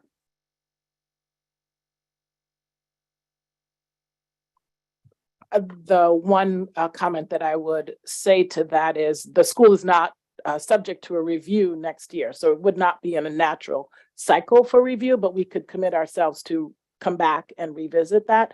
I just want to make sure that we're not signaling to Sean that we're going to do another review, No. which we are not going to do. No, it's I more mean, like, yeah. I think the thing that I want to say is a couple of things. One, two things are concerned. One, I want to say thank you to watching you all have this discussion is so important to me because it means you heard me and you understand what we are trying to do. I think that the things that stand out to me is for the population that we serve, I'm not sure that our work didn't stave off the kind of losses that this population and any other composite would have experienced. I think that's one thing that's sticking out for me. And two, the condition itself. We will do everything that the condition asks on our own and turn that into you every single year. We will do that. The condition itself, the conditions cause us to be in a position where we are then explaining to the market what this means. And I want to, if at all possible, avoid that because this is not a bad school that needs to be explaining that. This is a school that came through a bad season that we all came through and was able to hold off some of what students like the students who we serve experience in other places. And then finally, I think that the strongest argument I can make is the one that I have been making. Boy, that is disincentivizing for people who do this kind of work with the population that we aim at to then be disincentivized in this way. And so it's clear that we are in a very unique time and period where these kinds of, we're making these decisions because we want to make sure that we hold schools accountable. But at the same time, we're barely out of COVID. We're barely out. And should a decision that could have this impact, an impact that we'll only understand next year when we've got, 2 or 3 additional percentage points in whatever loan we get, right? Like I just wonder, if waiting another year, we would be glad to come back to you all again next year with a different set of data and go through the exact same process. And if at that time we feel like those conditions are necessary, let's go. But procurement will certainly not be an issue. But if the academics is that's where the sticking point is. That's where the sticking point is. And so once again, thank you all. Like this discussion means a lot to me. At the same time, I'm just concerned that we walk away and we somehow send a message to all these folks that like, okay, find a way to get the kids who are already there, because if you work with the hard kids, it could go, you're going to end up doing a lot more. You got some splaining to do. So I don't want to in any way miss what you're saying about who we serve. We have lots of schools that serve that. I want us as a board to just be thoughtful about conditions. I'm not taking away for anything that you just said, Sean, in terms of what this means. I think there are ways that the board can support you through financing and having been there, done that part for me. I just want to make sure that we have, particularly given that this may come up for other schools that we will see, that is the right condition. Because then given what I understand about the way this condition is written, and given, I feel like we're talking honestly out of both sides. One side, we're saying we don't have to require the school to come back in to address what's happening with their academics because they're not required. But then we're saying we're going to have this condition that we look at, I guess, through their annual report in terms of how they're requiring, and if we're not satisfied, then we'd bring them in. Are we saying that without this condition, we as a board don't have that right to bring the school back in to talk about what's happening with their performance? I'm trying to figure out how we are I'm very aware of what it means from a school leader perspective to get a condition. So I want our conditions to be right if they are, and I've supported conditions before, so it's not a thing with that. I want to just make sure it's the right condition. And if we, yes, so if someone can answer that for me. I'm trying to be thoughtful about how I answer that question. So, as you know, we review schools on a 5-year cycle. Now, we look at academic data of all our schools every year. We look at the academic data within the 5-year period when we do each of our reviews. And so we are going to be looking historically at the performance of the school. With the new school, we were obviously limited with COVID in our ability to have years worth of data. But anytime we see troubling signs of academic performance, and it's usually not 1 year, but over time, we would have a conversation with the school. We would bring potentially the school leader. If it is at the magnitude of concern, we may have a meeting that involves board members and talk about the academic progress of the school. We typically do that 2 years before a school is up for review so that there's some indication of that. And as I said earlier, if there are troubling signs of rapid decline, we can ratchet up the types of interventions, such as maybe introducing another review earlier than the 5-year period of time. What conditions provide for us are specific. Typically in the past, they have been very targeted. So they give us specific targets that we can say you did or you did not respond to. The nature of this condition is different because we don't have targets that we can set, given that we're in the process of revising our accountability framework. But as I mentioned earlier, we want visibility that the school is paying attention to this, as Mr. Harnett said they will be, but that there's a public communication about the progress. Now, can we have a conversation with the school absent this condition? Absolutely. I think the teeth, if you will, about not meeting a particular action is in the reporting of that progress. It's in knowing what that plan is, knowing what the targets are that the school sets for itself, and then knowing that there is visibility around meeting those targets. We would have to create some other ways of assessing whether or not the school is making progress before the 5-year review mark. So I don't know if there's more that Ms. Sampson or Ms. Musso want to add to that, but that's my sense of why this is an important direction. But is it absolutely necessary? Treasurer Wright, no, it is not absolutely necessary for us to have visibility on the performance of the school. I want to offer another just question for us, while also co-signing that I appreciate so much this discussion and appreciate everybody's, how thoughtful we all are in service to the students at your school. So first I want to offer that this is the role of the authorizer. Like, this is the role that we are supposed to play. And the questions we're asking are important. And so I really appreciate your point about we need to be thoughtful about the conditions that we set. We're thinking about the whole sector here and precedent that we have set for other schools and the signals we have also set. The signal here is that the school was chartered 5 years ago because this board believed in the promise and the plan. And this board, your founding board, has to put into place to achieve great things for these deserving young men. And this recommendation to continue the charter speaks to our belief in your continued success. Our role as an authorizer is to set these standards and the expectation that we have confidence you will meet. We should not set conditions that we don't think your school will be able to meet. And I know decisions that I've been confronted with as a board member in years past have challenged me to really think about that. I want to second my second point here, which is related, is that it's been our stated policy not to include financial considerations in our academic oversight. We want you to succeed. We want you to get the best plan you can possibly get, which is why we've said a few times we will show up with letters of good standing however we need to and can. But on the academic piece, this is written to reflect the crazy nature of the last few years. That's why it's not so targeted with the numbers that we've had to use in years, or this board has used in years past.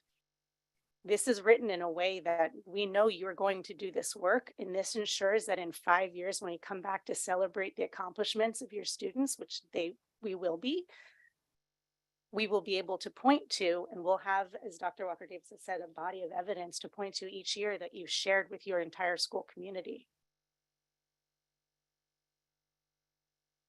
Could I think add to that?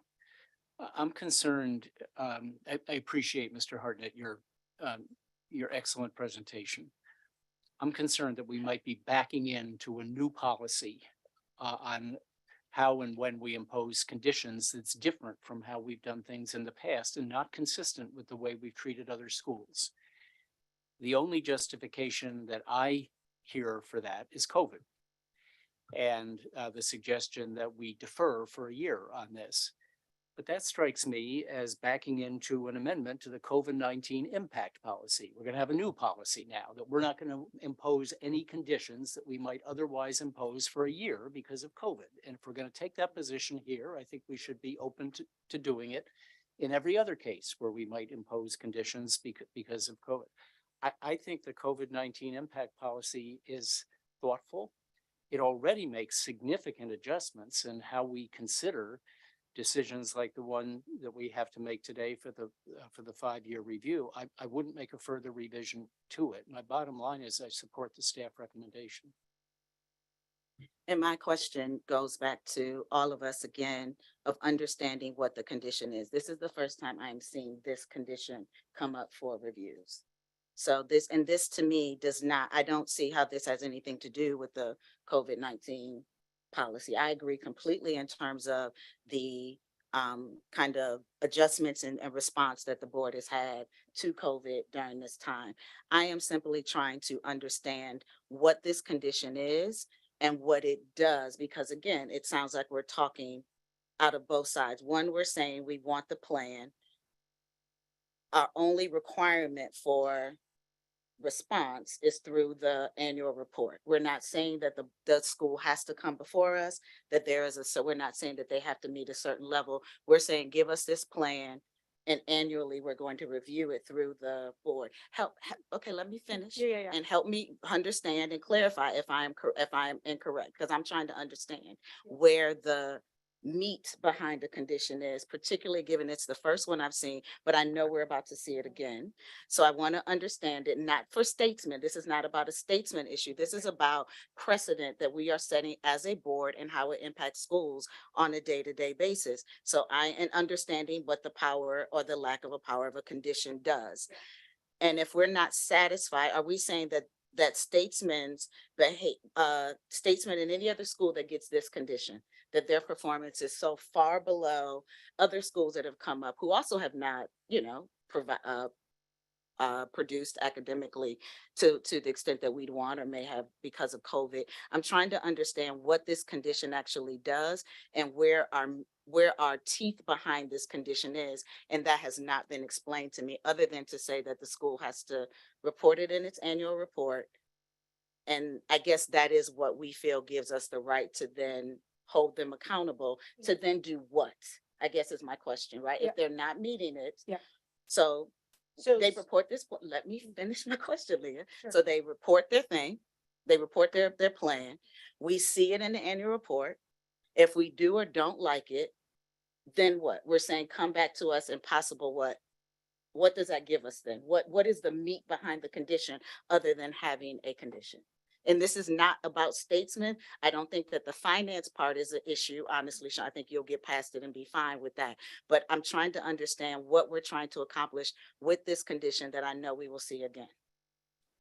Thank you again for triple clicking on this one. I think it's really important. And so I'm going to offer what I think is a response here, but I want to welcome staff and Dr. Walker Davis to add or correct as appropriate. My understanding is that the meat here is to look forward, a preview of what we're going to be asking for in 5 years and what we'll look to see. And so asking the school to set this plan in place and then be able to report on it to their school community is a preview of the questions we will ask in 5 years. How will we prevent it from doing that otherwise? I want to make, oh, sorry, go ahead, Melody, please. I was just going to say, we aren't prevented from doing that, but that this is a formal opportunity to make clearer expectations of the school. And really the expectation is that the school set its own path forward to continuing to grow their students. And that the sticking point, I think the real meat here is that there is an opportunity for the staff to review the school's performance in the annual report and potentially recommend that the board initiate a high stakes review. That's where the meat comes in. I'll also just observe, I think that a couple things just from listening is that if in the past these were more targeted, my suspicion is we'll see probably more conditions like this than we're accustomed to, precisely because of the broad nature of what merits a condition, right? And so even explaining that to, say, a banker, that actually conditions don't, this isn't what, conditions 5 years ago looked like, will actually probably be important in terms of sort of what it does and doesn't mean. And I think the other thing, just noting, it's funny, we've all noted, Sean, your commitment, you'd say, I would do these things anyway, et cetera. But one of the reasons we have these policies in place is because you can't always take every school leader at their word, even though, and it's for those who are going to say, like, it's saying this is a requirement, et cetera, which is not to say, Sean, we don't believe you, but to say we have to think about what would happen with any school that gets a condition like this, right? And I think those are the two things that come to mind for me. I just wanted to make a couple other points. One, in response to Vice Chair Sandman's point, we did actually implement the board approved conditions for another school in this review cycle, and that was Center City. They had a similar condition about having an improvement plan and reporting on it over the next 5 years when they come back to us. So just as we think about doing something different for this school and potentially the other school that's on the agenda tonight, we do have a school in our cycle that has had a similar condition. They are required to have an improvement plan and report on it in their annual report every year leading up to the next 5-year review. Different than these two schools that are before you is that they have more years of data and that they did actually have the COVID impact 19 policy applied to them. And then the other point that I wanted to make is, yes, in the past, we were able to be more targeted, and that the two schools that you see this recommendation for are 5-year schools. They're in their first 5 years. Of those 5 years, we've only had this last year, 1 year of data essentially to be able to act on. And so I think the point of including language that says report this every 5 years is that it does give visibility, and it is, quite frankly, a hook, as Ms. Sampson said, to allow us to accelerate a review that we might not normally have done within that 5-year period of time. So to your point, I would agree that it doesn't have as strong of the teeth that we've had in the past, but it is something that allows us to take more visible action with the absence of data that we have in the 5-year period of time. Now, if we saw academic outcomes that were steadily declining, would we not recommend or take action at the staff level to do a high stakes review? Yes, but that would be atypical and outside of our cycle. Whereas knowing that this is a condition, we could say to our board, the school has or has not met the condition, or the way that they've met the condition is concerning. And so therefore we want to accelerate that kind of review. Thank you. That latter part, Melody and Dr. Walker Davis explained to me the teeth, as much as we can have teeth behind this condition. I do remember the other school, but I do remember it being written a little differently, but I guess that's because it was a 20-year school versus a 5-year school. So I'll just, as we move this forward, I'll say I'm ready to vote for the motion as it's proposed, just along with what Jim just said. But I do want to explain why. Just having listened to the conversation, and Sean, really appreciate your presentation. If I think about it, there are just a few principles at play we've been trying to respect here. One is, I think, actually, to the extent that Statesman's achieved a great deal in 5 years, recognizing that and being able to do so publicly on the record. And I think you've heard some of that here. I think no one disputes at least for now, the data you've put up, Sean, about some of the really, really important work that you all are doing. I think that is true even in the context of having a condition, right? I think that those two things can be true at the same time, you know, good things happening and the need for a condition. I do think the second thing, and I just want to note, and this is just something you've raised for me, Sean, is what you've said about not wanting to penalize a school for serving the kids who need it the most. This has been a very live part of our discussions about the successor to the PMF, hasn't it? Right? About what it means to make sure that we're sort of honoring and elevating and recognizing schools that do that. And, you know, Sean Statesman certainly falls into that category. And I wouldn't want anything in what we do here today to take away from that. I do think that's really, really important. But I think the third principle, right, which I think was what we've been debating here, is one of this idea of, you know, consistency and fairness across all different schools and all different time periods. I do say what happens with, you know, a school that's in its 5-year that has a different kind of sort of attitude towards these findings that isn't necessarily going to be as collaborative with the PCSB with these same numbers. The other thing that I think comes to mind for me is, you know, we've all said we don't like these scores, and the question would be, how low would they have to be for you to say, yes, now a condition is warranted? I think what you see now probably does meet that test, even if the students we're serving obviously are the ones who need it the most. So I do think ensuring that accountability is important. But then I think the last principle we're discussing is just this idea of how do we make sure that what decision we make doesn't do harm to the school, and do harm to the school in terms of the ability for you all to do great work, to be incentivized, to be motivated. And I guess what I would say there is, number one, we're sort of on the record here as kind of recognizing the importance of statesmen in our ecosystem, and voting to continue the charter is in fact a vote of that confidence as well, even if it is with a condition. I think secondly, there's probably work for us to do on just being supportive as you're going to the market, as you're seeing like what external perception this means, because I do think we need to be careful about what a condition does and doesn't mean, and the context in which we're saying we're doing this, as it were, right? So I do think that that's just going to be important for us to take responsibility for. You know, so Sean, really appreciate everything that you've said in all of your words. You know, I think that's kind of where I end up coming out on this one. But hopefully with all that context and nuance, hopefully you can literally take to the bank, you know, when the time comes, and as it matters for in terms of whatever support is needed from this board for that.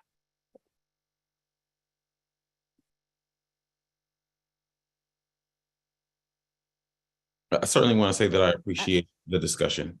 And the final thing that I will say is this: a school with 30% students with disabilities, there's not another composite you're going to put together in Ward 8 or Ward 7 where their performance was better with that population. And I just think that in the end, I walk out with conditions because we serve a group of kids that, you know, we're all trying to figure it out for.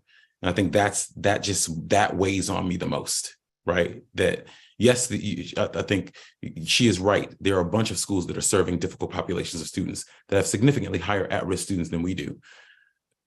Cross the 30% mark, discussion's over in terms of their performance. COVID whacked us all out, and it didn't whack us as hard, and we're walking out with a condition. And that's going to be hard for me for a while. So what I like to say, I support our board in terms of thinking about how to have clear oversight over academic performance of all schools, and that we do it with consistency. That has always been who I was before the board and who I will be on the board. Given that this is what I would like to do, a request of the staff or the board, I'm not sure who would do it, but the C part, I guess, of the condition is the part that has a statement for me in terms of understanding what it is that we're actually implementing as the condition. I think that is only fair to schools. I think it is only fair to us as a board so that we can be consistent in terms of what that means. So I don't know if that is to get clearer around what happens in C, but as it is written, it is not, I think it is vague, and vagueness can play either way depending on who you're standing in front of. So I'd rather us not be a board that is one that depending who's sitting at the table, the school can figure it out, or we as a public can figure it out, but that we're clear. I don't know, I generally try to come with some sort of solution or proposed solution, but something around what this actually means to have the condition and what the oversight piece looks at. One, so that the board is not in a situation where if it is not pleased and we need to come back, that there is a question about the board's ability to do that. Because where it used to be clear when there was a condition, if you didn't meet that score, it was very clear you came and it looked. But I also don't want to overregulate either. That does not allow the school the opportunity to implement its plan. But maybe it is just a matter of being clear around what you said to me verbally, Melody, around what this means. Maybe that is the clarity, particularly given that this is going to come up for the next school tonight. I'm going to have the same position for that LEA. So I'm wondering if that is the piece and what the staff's thought is around how you would be clearer in terms of the actual condition, what it is we are holding the school accountable to. We could revise the condition. If you look at the actual preliminary report on page 5, the clause that I read out loud a few minutes ago is on page 5. And what we could do is, instead of having it as a standout clause, we could incorporate it into condition 1C, where we add on to say that the school would be reporting on its progress annually in its annual report, and that if PCSB staff identifies concerning academic outcomes over the coming years, it may conduct an out-of-cycle review ahead of the school's 10-year review. Yes, that because otherwise for me, I don't know what that condition does. That does it for me. Okay.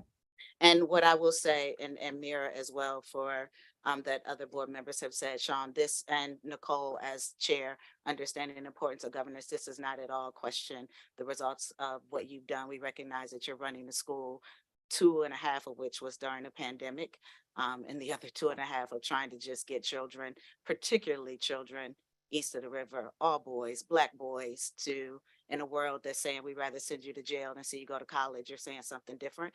Do not want to take away from that and from that work, understanding that we do need to hold all the schools accountable on the same way. As Chair Cruzy said, that is our job as an authorizer. We also need to be clear about the impact of that to you and what that means.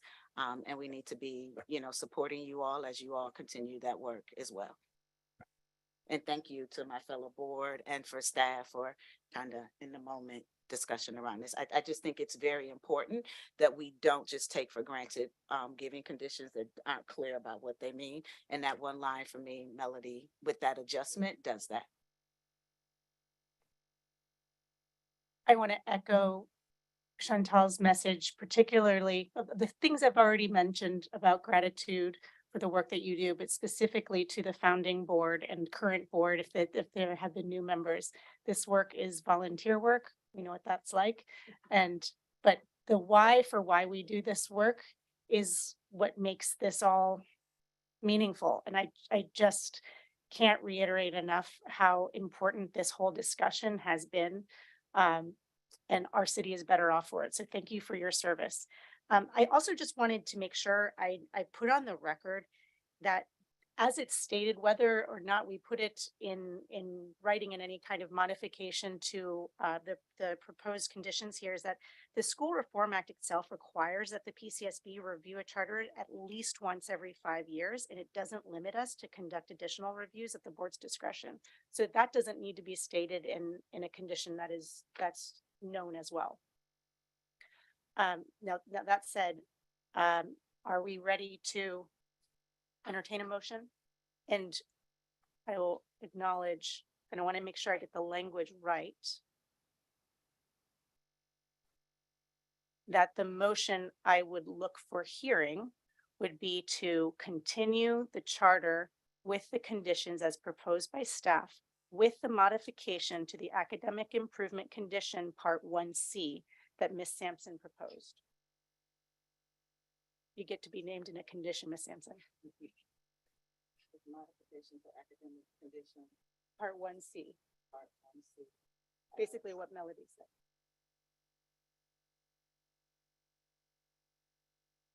So moved. Oh, sorry. I didn't make the motion. Okay. I move to continue the charter of Statesman's College Preparatory Academy for Boys Public Charter School with the conditions as proposed by staff, with the modification to academic condition part 1C as Ms. Melody Sampson has shared. Second. Okay, thank you. I will take a roll call vote. Nick Rodriguez, Aye. Jim Sandman, Aye. Chantel Wright. Aye. I am also an aye. We have a board member, Shakura Adamafanian, who is recused from this, and because the proxy I have from Ricardo does not have that updated language, I cannot include it. So that is passed. Thank you. Congratulations. Can't wait to Congratulations. see And it it. is a congratulations. It's quite important to note. So thank you.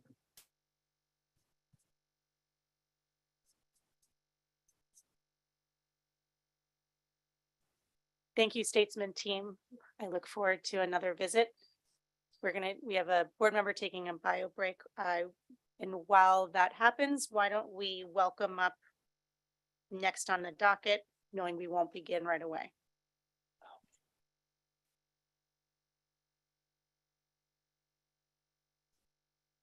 And that is Digital Pioneers Academy Public Charter School for its 5-year charter review.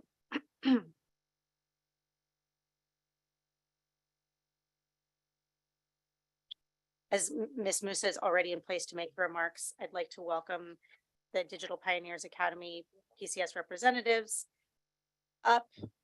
And I'll give you just a couple moments here to get set up, and we won't begin for another minute or so.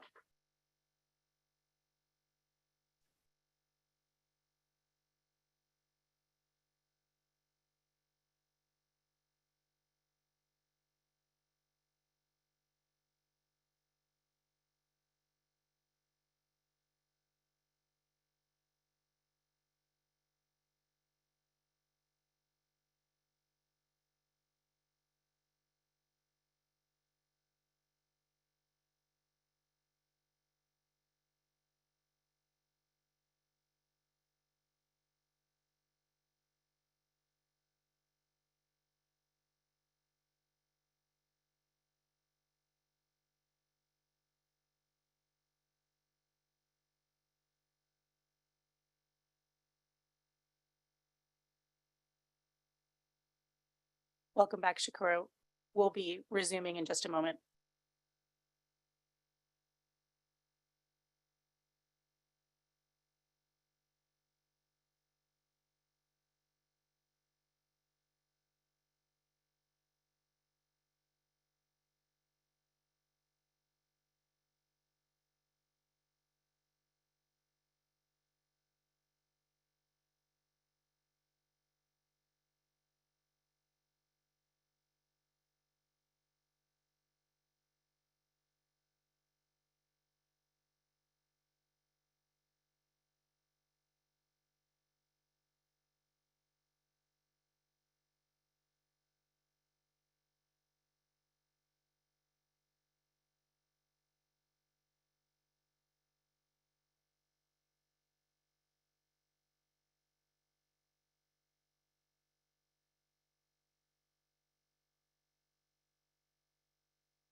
Okay. I'd like to welcome the Digital Pioneers Academy Public Charter School representatives to provide remarks regarding their charter review. We have Michelle Ashton, Alexis Brown, Deetra Hunter, Alice Williams, Simone Scott, Sarah Hansen, and Sarah Batterton. Welcome. Thanks. Chairman Cruzy, can you hear me? Yep, loud and clear. Welcome. Well, thank you for having me. I was raising my hand, sitting on the edge of my seat, that whole conversation, but do appreciate the board and staff thoughtfully engaging in that conversation, and really appreciate Sean's leadership as we both started this journey at the same time. Thank you all for taking this time. My name is Michelle. Sorry to interrupt you. Yep. There's still an introductory clause before we go into your school's presentation, but I appreciate Sorry. your excitement. No, it's much appreciated. Go ahead, Ned. I'm sorry. No problem. Digital Pioneers Academy Public Charter School is up for its 5-year review. The school educates 511 students in grades 6 through 10 across 2 campuses located in Wards 6 and 8. The school adopted the Performance Management Framework, or PMF, as its goals. In doing so, Digital Pioneers Academy Public Charter School committed to earning an average PMF score equal to or exceeding 40% at its 5-year review. DCPCSB staff did not render a goals attainment determination for Digital Pioneers Academy Public Charter School. The school opened its first campus, Digital Pioneers Public Charter School Johanning, in school year 2018-19. It only has 1 year of data prior to the COVID-19 pandemic. Further, the school opened its Digital Pioneers Public Charter School Capitol Hill campus in school year 21-22. Thus, there is no PMF data to report for this campus. Per DCPCSB's COVID-19 impact policy, DCPCSB will not make a determination of goal attainment for schools with 1 or fewer years of pre-pandemic data. To support evaluation during the COVID-19 recovery period, DCPCSB staff collected school year 21-22 transitional goals data from all schools. Per the COVID-19 impact policy for schools with 1 or fewer years of charter goals data before the COVID-19 pandemic, DCPCSB staff will propose that its board use transitional goals data to develop and impose improvement conditions as needed. Digital Pioneers Public Charter Schools Northwest Evaluation Association measures of academic progress, or NWA MAP, growth outcomes were well below the median, particularly among 9th graders. Further, fewer than 10% of Digital Pioneers Public Charter Schools student scored proficient in math on PARCC, and fewer than 5% of the school's 9th grade graders are on track for graduation in 4 years. In addition to collecting transitional goals data, DCPCSB staff conducted a qualitative site review at each Digital Pioneers Public Charter School campus during school year 21-22-23. DCPCSB uses qualitative site reviews to evaluate schools across 2 domains, classroom environment and instruction. As defined in the Charlotte-Danson framework for teaching, Digital Pioneers Public Charter School campuses scored below average in both domains compared to the relevant public charter schools that recently received a qualitative site review. DCPCSB staff also determined the school has not committed a material violation of law or of its charter, has adhered to generally accepted accounting principles, has not engaged in a pattern of fiscal mismanagement, and is economically viable. Based on these findings, DCPCSB staff recommends that the board exercise its discretion to conditionally continue the school's charter. We recommend requiring the school to create and implement an academic improvement plan. In addition, DCPCSB staff recommend each Digital Pioneers Academy Public Charter School campus must undergo a qualitative site review each year for the next review period. Excuse me. Digital Pioneers Public Charter School representatives are here to speak to the board about their performance. Now, Netta, I can go. Okay, thank you. I do have my team here, but I will share brief remarks. We are appreciative of this opportunity to continue our mission to develop the next generation of innovators. We know that the pandemic has made the typical standards to evaluate our performance almost impossible. And we do acknowledge the staff's attempt and the board's attempt to take this into consideration. In 5 years, I cannot believe it's been 5 years, but we see the foundation of a strong school. We see financial sustainability. We have met most critical compliance requirements. We've maintained strong enrollment, re-enrollment, staff retention. Currently, we have over 206 applications for our 9th grade, with 93 of them ranking DPA as our top 1, 2, or 3, which comes from the February 1st deadline. We currently have 79 applications for 6th grade, with 63 ranking top 1, 2, 3, and the deadline being on Wednesday. We have received Bold Schools recognition for our 9th graders, which just says that they were doing better than they were predicted to. And it's just good feedback that the longer our scholars are with us, the better that they do. We've met the criteria for CSP in terms of expansion, particularly with the students that we serve. So we believe in our mission now more than ever. And we aim to serve over 800 students to study computer science and computational thinking and who are college and career ready. Our vision is to be a model for the city, for the country, particularly making sure that students who have the least amount of resources and who live east of the river have the opportunity to achieve college and career success.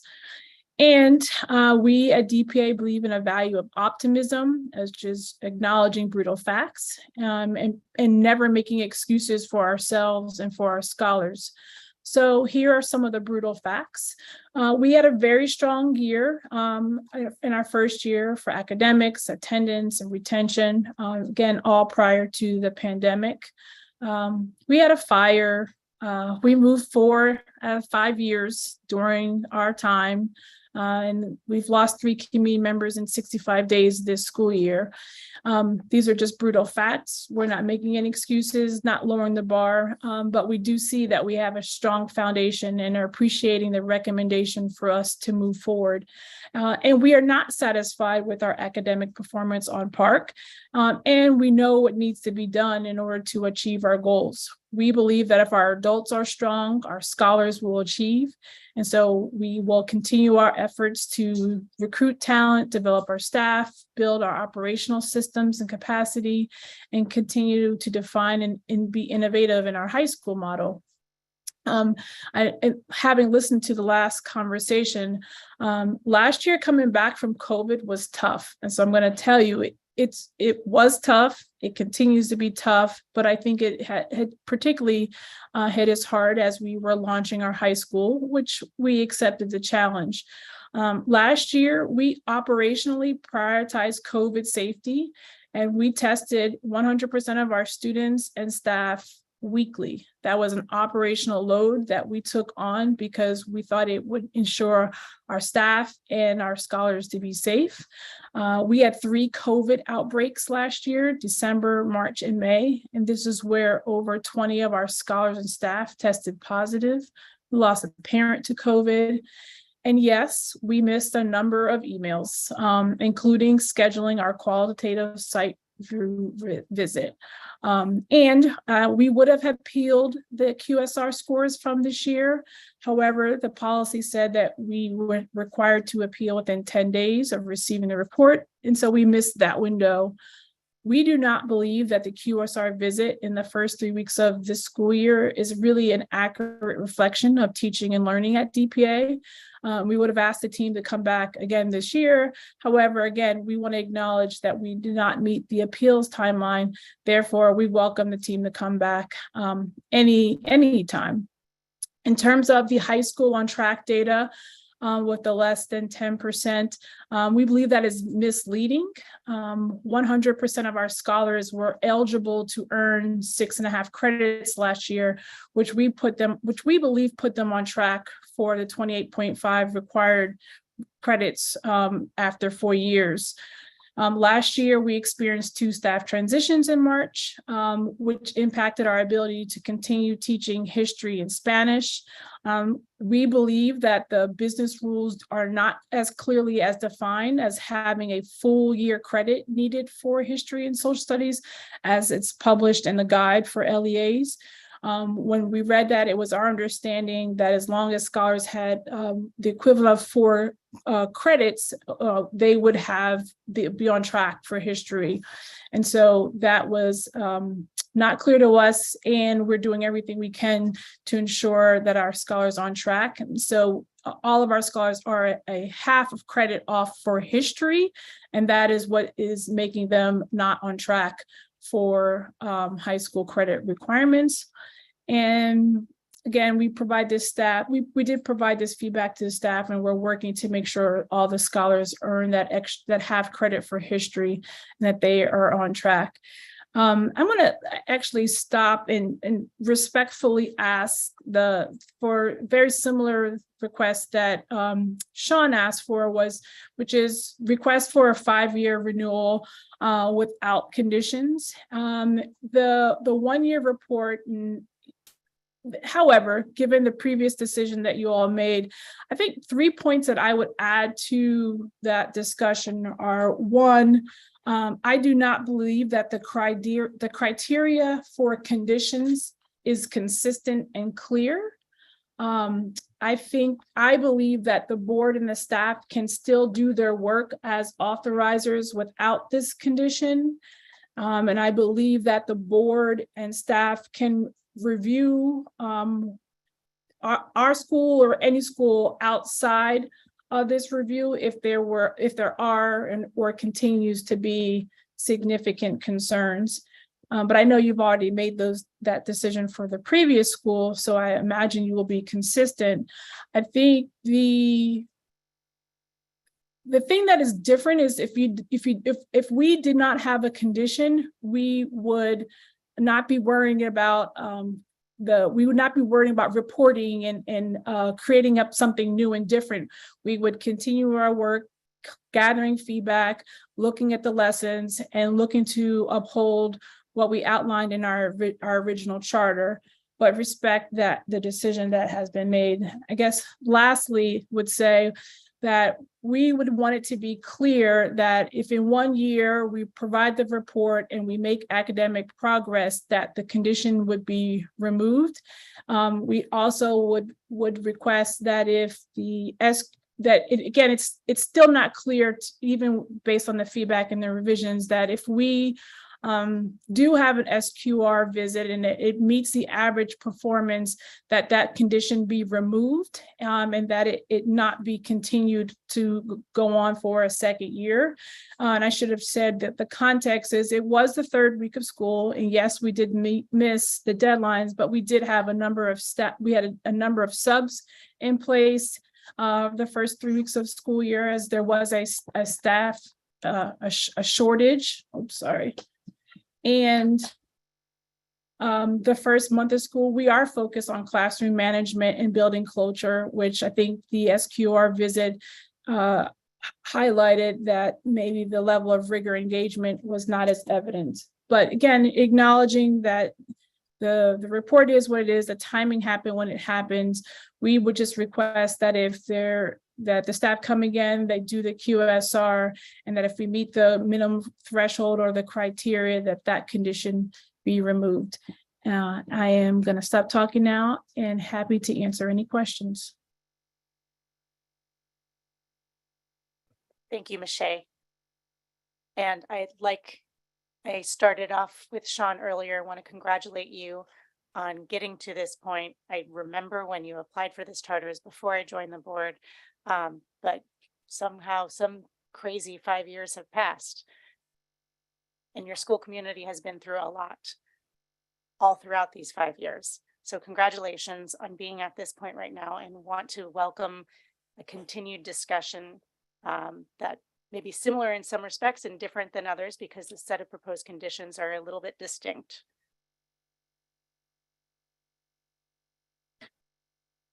Maybe I'll kick it off first just to, I want a clarifying question for you on the second condition here around the QSRs. Thank you for the context on time of year and on the school, frankly, just missing the notification. The part B here does say that if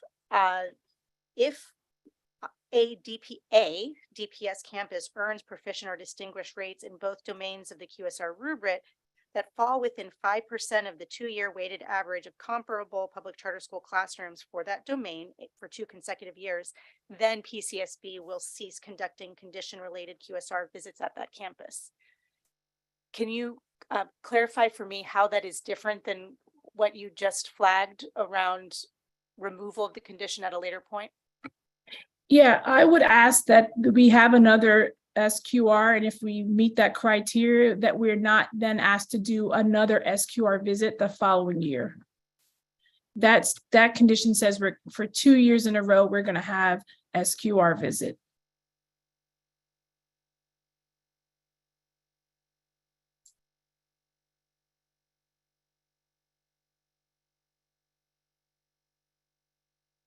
let me just say thank you also for your presentation. Thank you for just giving us a sense of context and things you're sharing. And I'll just echo what the chair said, and just in terms of congratulating you for getting to this point.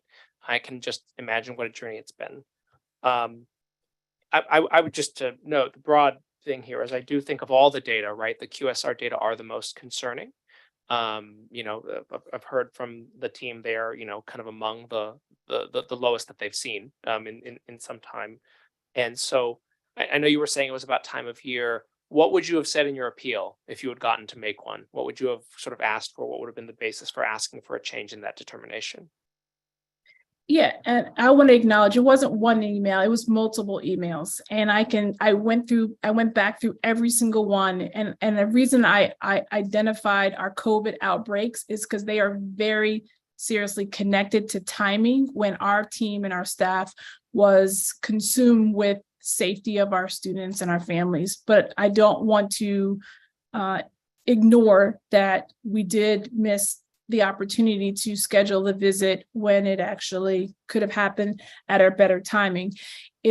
I simply would have said, come back at any time besides the first 3 weeks of the school year. I think during that time, we did have a tremendous shortage of staff. We are focused on classroom culture, which is primarily focused on management in those first couple of weeks of the school year. And I think anytime, and even with the proposed dates that I think standard QSR visits happen, and Netta and team can confirm this, most of them are not scheduled within the first 3 weeks of the school year. They are scheduled maybe the last week of September, going into October, going through May of the school year. And ours took place literally the last 2 weeks of September. So I would have simply said, please come back. We've gotten through that first month of school where we're still building the systems, building the culture. We are still like recruiting and accepting kids, and that coming back, you still felt that our classrooms did not meet the criteria, or were not within the 5 points of the city's average, then we accept that feedback. Only one other question then, thank you, it's the question actually I asked Sean, which is to say, what do you think would go in your academic plan? Whether it's a condition related academic plan or just one you have for yourself, what are the things you would most want to focus on to improve academic performance in the coming years? Well, again, I'll just reiterate that for me, sitting here right now, accepting this condition, I do not think there's a clear criteria for success of what should go in that improvement plan. And so I can tell you in terms of what the staff would deem acceptable and what would meet the criteria for the condition. So I do have concerns about that, but I guess I'm confident that we'll work with staff and they'll give us feedback and we'll work through those concerns. For us, it is all focused on our people, meaning our staff, our leaders, and continue to develop our teachers to be great so that our scholars can be great. Continue to look at the data around where our scholars fell short in this last year and where the opportunities to continue to grow. And lastly, we always take feedback from our students and from our staff and from our parents. We will incorporate that feedback and find ways, small wins and big ways, to improve the academics in terms of culture and performance on Park. Great, thank you. Mm-hmm. Hi, Michelle. It's good to see you, and congratulations to getting to the 5-year mark. It is kind of crazy that happened so fast. I want to give you a chance to clarify something, and this kind of piggybacks on Nick's question. One of the things that you said that struck me, and I actually wrote it down, when you talked about the condition around academic improvement, you said that you would not create something new or different, but implement the charter. And my push would be saying that what's happening right now, even if it isn't your charter, isn't acceptable. I think you've said that, we are saying that. And so if that current plan isn't working, how and what will you do to improve the outcomes for the school? Because if you're saying you're going to still kind of keep doing the status quo. One, I think every school has had to rethink how they reach children, particularly after the pandemic, right? We've all been charged or should be charged, even us as a board, how we evaluate schools, how we hold schools accountable. We've had to do that introspection. So help us understand how you clarify that statement. I want to give you the opportunity to do that, and then I have a follow-up. Yeah, I think what I mean by that is we're going to continue to focus on computer science. We're going to continue to focus on relationships, and we're going to continue to create a known, loved, respected community. I think what is the brutal facts of reality of running a school right now is that teachers are more tired, teachers are quitting more. The quality of teachers that exist that are staying in education is lower, and therefore, we are going to, and maybe this is new, we're going to have to be incredibly innovative, resourceful, and provide more support to our leaders and our teachers so they're able to meet the needs of the students who we are serving. And so that's going to require more reading specialists, more math specialists, more training on standards-driven instruction, more training on how to close gaps for students who are 2 and 3 grade levels behind. But for us, it is probably more leaning into our known, loved, respected community. We are providing more mental health, more physical health, more social emotional supports that were already a part of our model, but we are doubling down on that. And so I think the clarifying, it is probably not anything completely new. I think it's clarifying, and I think that we are adding more and additional resources to support our staff to be able to serve our students and families well. Okay, and so my next question has to do with your 9th graders. So understanding what you said around the staffing. Can you said it kind of quickly, but can you talk to us a little bit more about the plan to get those scholars on track? And then what is your plan, right? So staffing is hitting everybody. That's not unique to DPA. It's happening across the country, particularly in your high school, right? I think it's one thing when we have a shortage in middle school, not to say you don't want to teach middle schoolers history, but it's a little different, right? So high schoolers have to have a certain amount of credits, et cetera, year over year. Talk to us a little bit about how you're thinking about getting these I guess your current 10th graders back on track around that, even if it is that half credit. And then what's your plan, particularly in your high school, when you do have those staffing issues? How have you thought about, taking care of that? Because as we know, the market is what it is, and you could be in that situation again. How are you guys thinking about that, handling that? Have you done anything differently with staffing going into this school year as a result of that? Yeah, we have doubled down on our leadership, professional development and training. And so typically, I think we would have a 1 to 15 coaching ratio. We have limited that to 1 to 8, so that every teacher we have as a first-year teacher to DPA, as a potential first-year teacher, is getting more training, more support, more feedback, more coaching, more development, and really leveraging our weekly half-day professional developments to get our teachers better faster. So we've done that over the last 2 years, increasing our leadership pipeline, and now have a 1 to 8 teaching ratio, whereas before we were tracking more towards a 10 to 12. And then specifically for our 10th graders are a half of credit behind in history. And so we're thinking innovative ways, either this summer through projects or through this summer, where they will be able to recover that half credit. All right, and my last question is a question I've asked almost all schools. While I understand school climate is not part of the review, looking at your data in particular for the high school for last year, your out of school suspension rate was almost double that of the sector at your high school. And for all students, and then with your at-risk students, I'm sorry, and then your students with disabilities also exceeded. Can you talk to us about what went into that data, and then what you've done differently, either going into this school year or doing differently? I know you talked about a lot of the mental health, but talk to us a little bit about that data, because it's also very different from your data in prior years where you all didn't have that level of out of school suspension in particular? Yeah, no, it's a good push, and the answer is definitely in emphasizing mental health, physical health, social emotional health. We are doubling down on that this year, and we hope to see improvements there. The reality is that we accepted new ninth graders into our founding class last year. And while we will always try to be open to students kind of after the lottery and take kids in at 6th, 7th, 8th grade, and even through 9th grade, we definitely felt the impact on school culture and climate by accepting in new 9th graders.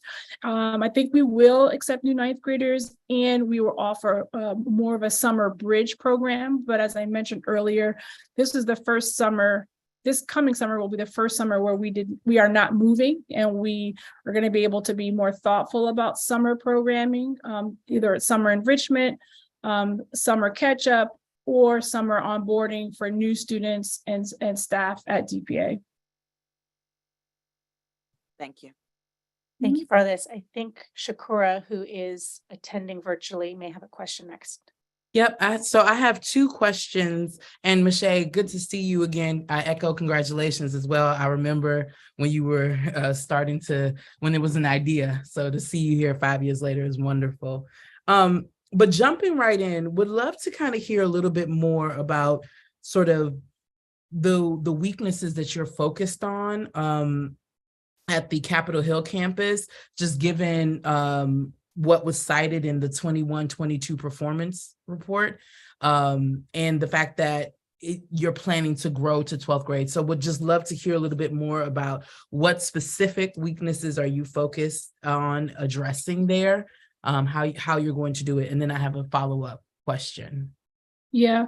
So if I could be really honest, our first year of high school was the first year in COVID, and it was really, really tough.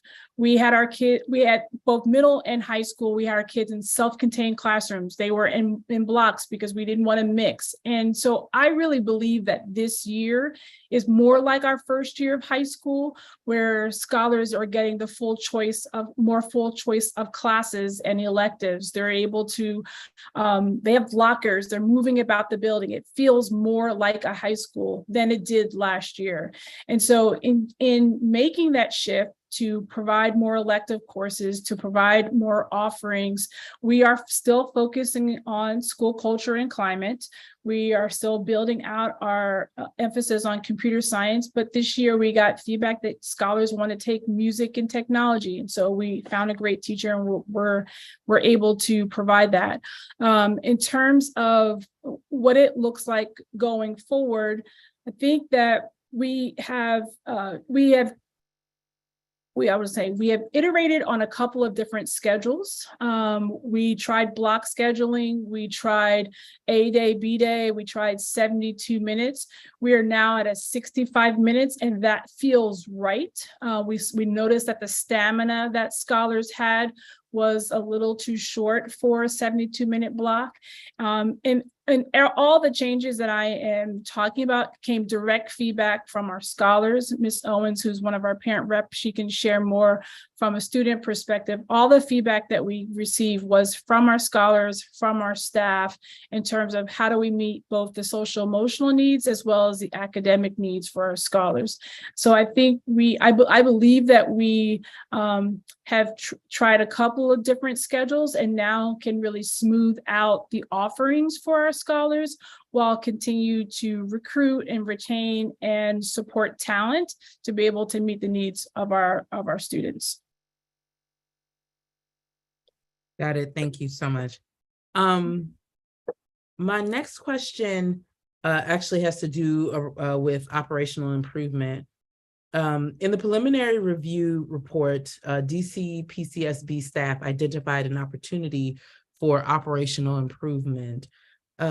Please describe the school's operational capacity, identifying strengths, weaknesses, and potential changes you're seeking to make. Yep. Well, I think there were two parts of the operational components. One was around procurement, which I think many of the feedback around procurement happened during our first year. We have since, I think, pretty consistently addressed some of those concerns. In terms of operations, we have hired 2 new directors, I believe, since in the last 18 months. We have a new managing director of ops who is, I think, somewhere in the Zoom world with us, and 2 operational directors at both of our campuses.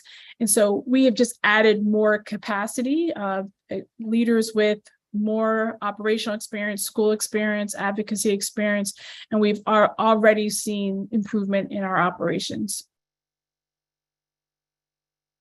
So you said, what are the strengths, or what are the, ask that one part again? I guess I can say is we had no operational capacity last year during COVID, doing COVID testing every single week. It stretched us thin. That staff member who was leading us up then no longer worked with us, and so we had to recruit, and we've brought on three new staff people to support our operations since then. Thank you. Michelle, we don't, as a board, want to be remiss to some of the difficulties that your school community has encountered. So how are you all supporting your students and community, given the recent gun violence, the police brutality issue that you have with your staff, those losses? How are you supporting your school community, and what support do you need from either PCSB or related organizations to support your school at this time? Well, I think this space behind me looks familiar to you, but we are doing okay. I'm just really counting down one more day just to get to March, to be honest. So I'd say first, we have been overwhelmed with the support that has been provided from the board, from staff, from leaders, from friends, folks on this call across the city. We have received lots of mental health support for our staff and for our scholars. And through generous support of friends and partners, we're going to be able to continue to offer that for the rest of this year going into next year, because we know that grief and mourning doesn't end just after with one counseling session.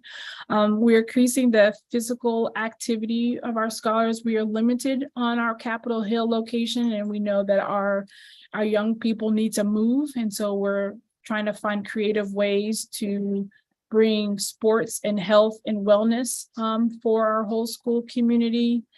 And I think the number one thing we've done is really listen. We've listened to our students, we've listened to our families, we've listened to our staff, and a lot of that listening really just required us to pause and to not act as business as usual, and to really try to create the safe space. And during this time, our kids still showed up, our families still showed up.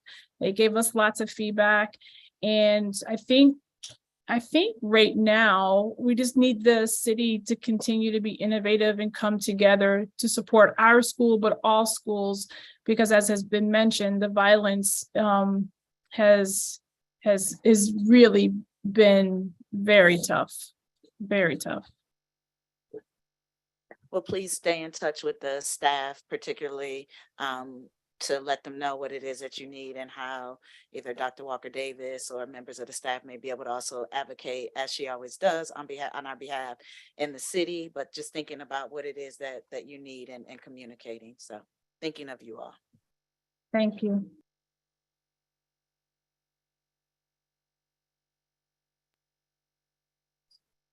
Chairman Cruzy, I have one more question. Please.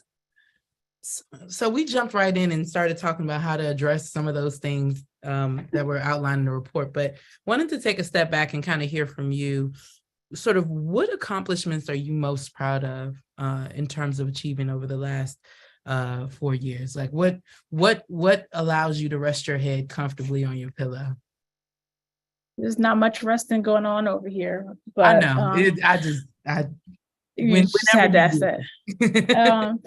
You know,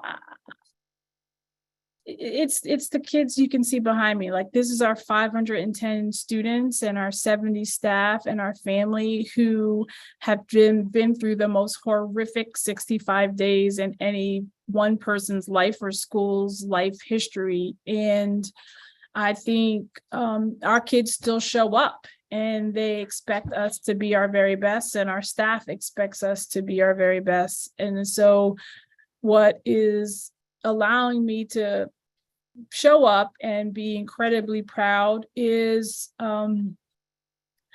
we can see the growth in our students from 6th grade to 10th grade. I think of Karan, who Miss Owens is here. I think of him as a 6th grader at our little church school, and where he is now when we went to Florida and he got to stand in front of 300 people talking about his love for computer science and what it has meant for him and how he wants to be a programmer. And that's just one story, but there are a number of stories. So I think I'm most proud of the known, loved, respected community that we have created that has allowed us to deal with some really tough times. And I'm proud of the growth that scholars have made. But it's a hard question because it's a hard time and we have still so much work to do. So, hi. That is the honest answer. Thank you. Mhm. And Ms. Shea, I offered this in the comments we had during our previous discussion with Statesman, but want to reiterate that the recommendation from staff here reflects this board's, this agency's confidence in your school communities and the staff's commitment to the students, and the belief that when we meet again in a couple years, that we are going to see we're going to continue to see great things. I also want to offer that it is with great joy that I, in real life, get to cross paths with students from DPA in my own community, and I'm so glad that you are there.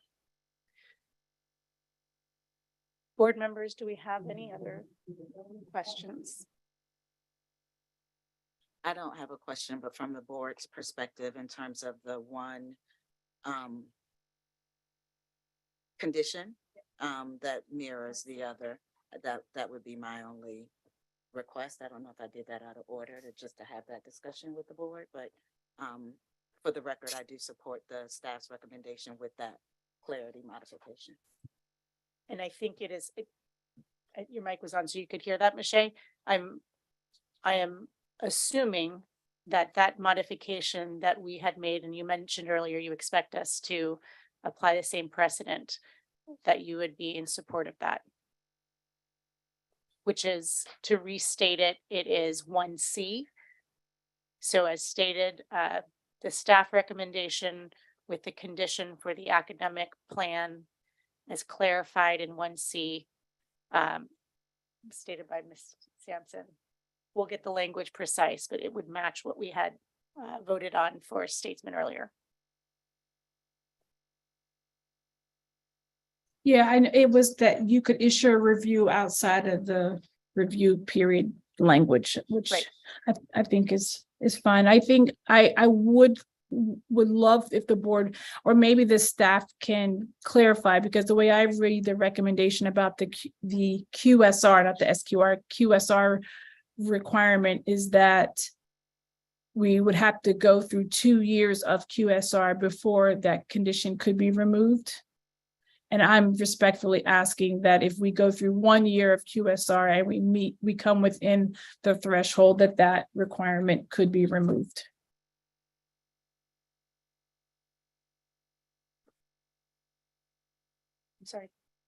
I'm sorry, Chair Kuzi, I was going to ask Ms. Sampson to clarify. Yeah, I can confirm that the staff recommendation is that before we lift the condition, before the school would be eligible for lifting the condition, that we would expect to complete 2 distinct QSR visits at each campus. So really the question is left up with the board if they want to make the adjustment to instead lift the condition after one additional visit, following the same thresholds that we recommend in the preliminary report. I will say that the QSR team recommended that it be 2 consecutive visits so that we establish a trend over those, the visits that we conducted at the beginning of the school year, presumably visits that we would conduct at the end of this school year, and then visits next school year would give us a trend to look at, and instead of, just 2 distinct data points for each campus.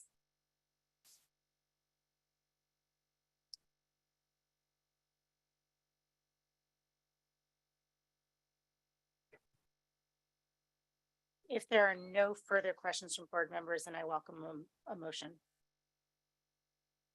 I move to continue the charter of Digital Pioneers Academy Public Charter School with the conditions as proposed by staff, with the modification to the academic condition part 1C, as Ms. Melody Sampson shared at the previous vote. Second. I will take a roll call vote. Nick Rodriguez, Aye.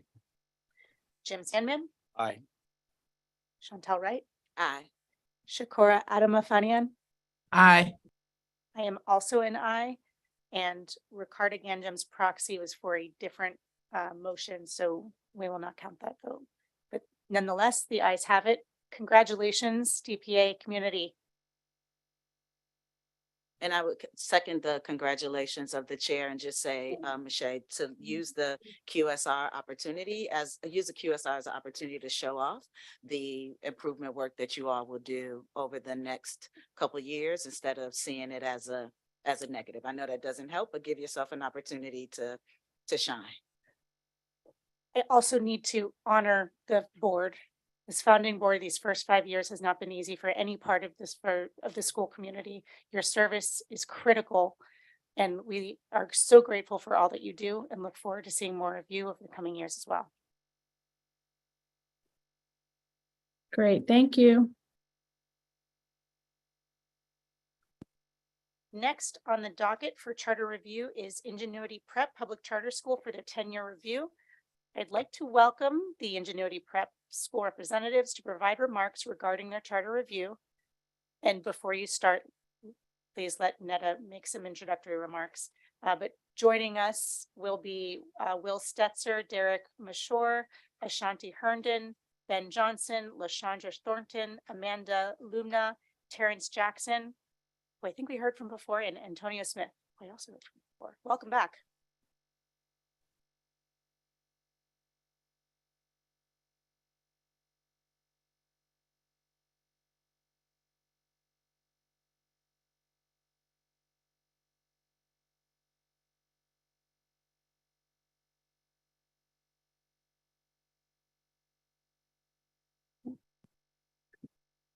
Ingenuity Prep Public Charter School is up for its 10-year review. The school educates 785 students in grades pre-kindergarten 3 through 8 at one facility located in Ward 8.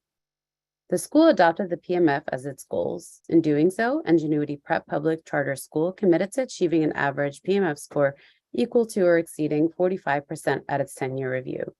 The school met its goals, earning an average PMF score of 54.5%. DCPCSB staff determined the school has not committed a material violation of law or of its charter, has adhered to generally accepted accounting principles, has not engaged in a pattern of fiscal mismanagement, and is economically viable. Based on these findings, DCPCSB staff recommends that the board vote to continue the school's charter.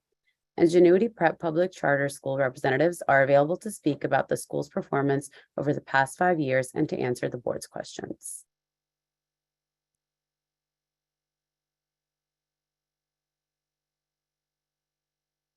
Are you able to unmute us? Great. Can you hear us in the room? Yep. Wonderful. Well, good evening. I'm Derek Mayshore. I'm the chairman of the board at Ingenuity Prep, and we are thrilled to be here this evening.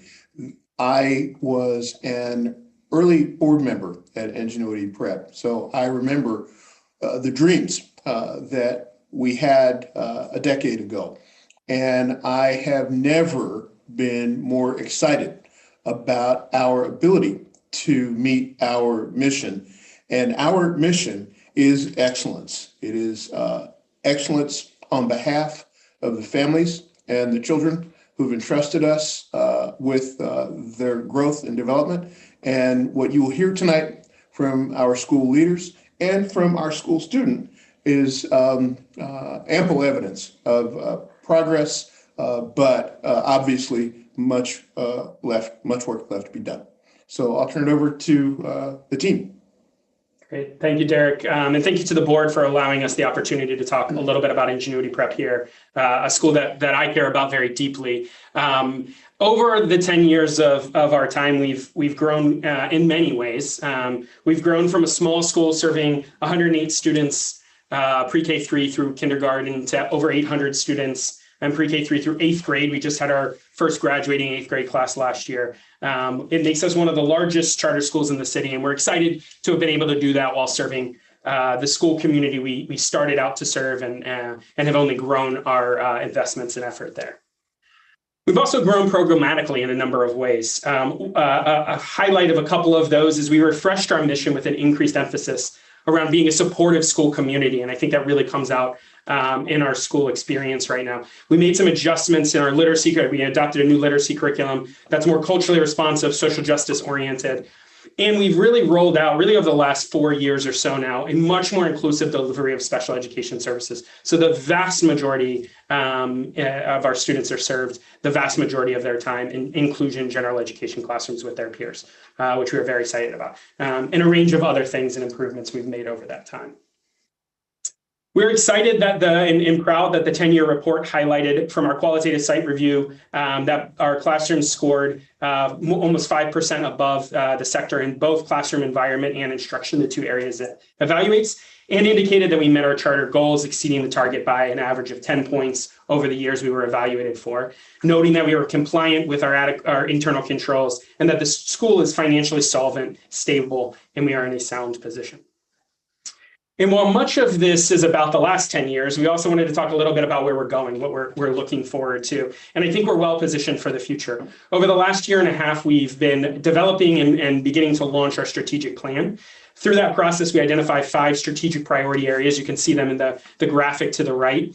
We refreshed our mission, as I talked about before, and have really developed a portrait of an Ingenuity Prep graduate. What do we want our graduates to be when they leave us at 8th grade? Ingenuity Prep, growing from a school with pre-K 3 through kindergarten and growing up to middle school, I think our natural orientation wasn't towards the graduate space, right? I think we were a little more oriented in our early years in the elementary space, and we've been evolving into that space and being very graduate focused. And what does that mean to backwards map that across the years? So, for example, one of our strategic priorities areas is curriculum instruction. So you can see here how we've outlined that. We've defined our goal at the top over the last several years, some of the work we've completed to date, and some of the work that's scheduled to continue to be rolled out through the next several months. And we have a fairly developed implementation plan that backs all of this up and helps guide us on a day-to-day basis for the decisions we're making. I mentioned earlier the portrait of an IEP graduate. We're really excited about this. We're in the really infancy stages. We developed it. We defined what all of these terms mean for us. And now we are working to embed them into the curriculum consistently over time. So what does that experience look like to demonstrate that at 8th grade? What does that look like to demonstrate at 4th grade when our elementary school academy ends? What does that look like at kindergarten? And how do we backwards map that even to the pre-K 3 space across all of these areas? So that is the work ahead of us around the portrait of IEP grad, but we're really excited about the clarity we have around the focus area we're trying to build our kids towards.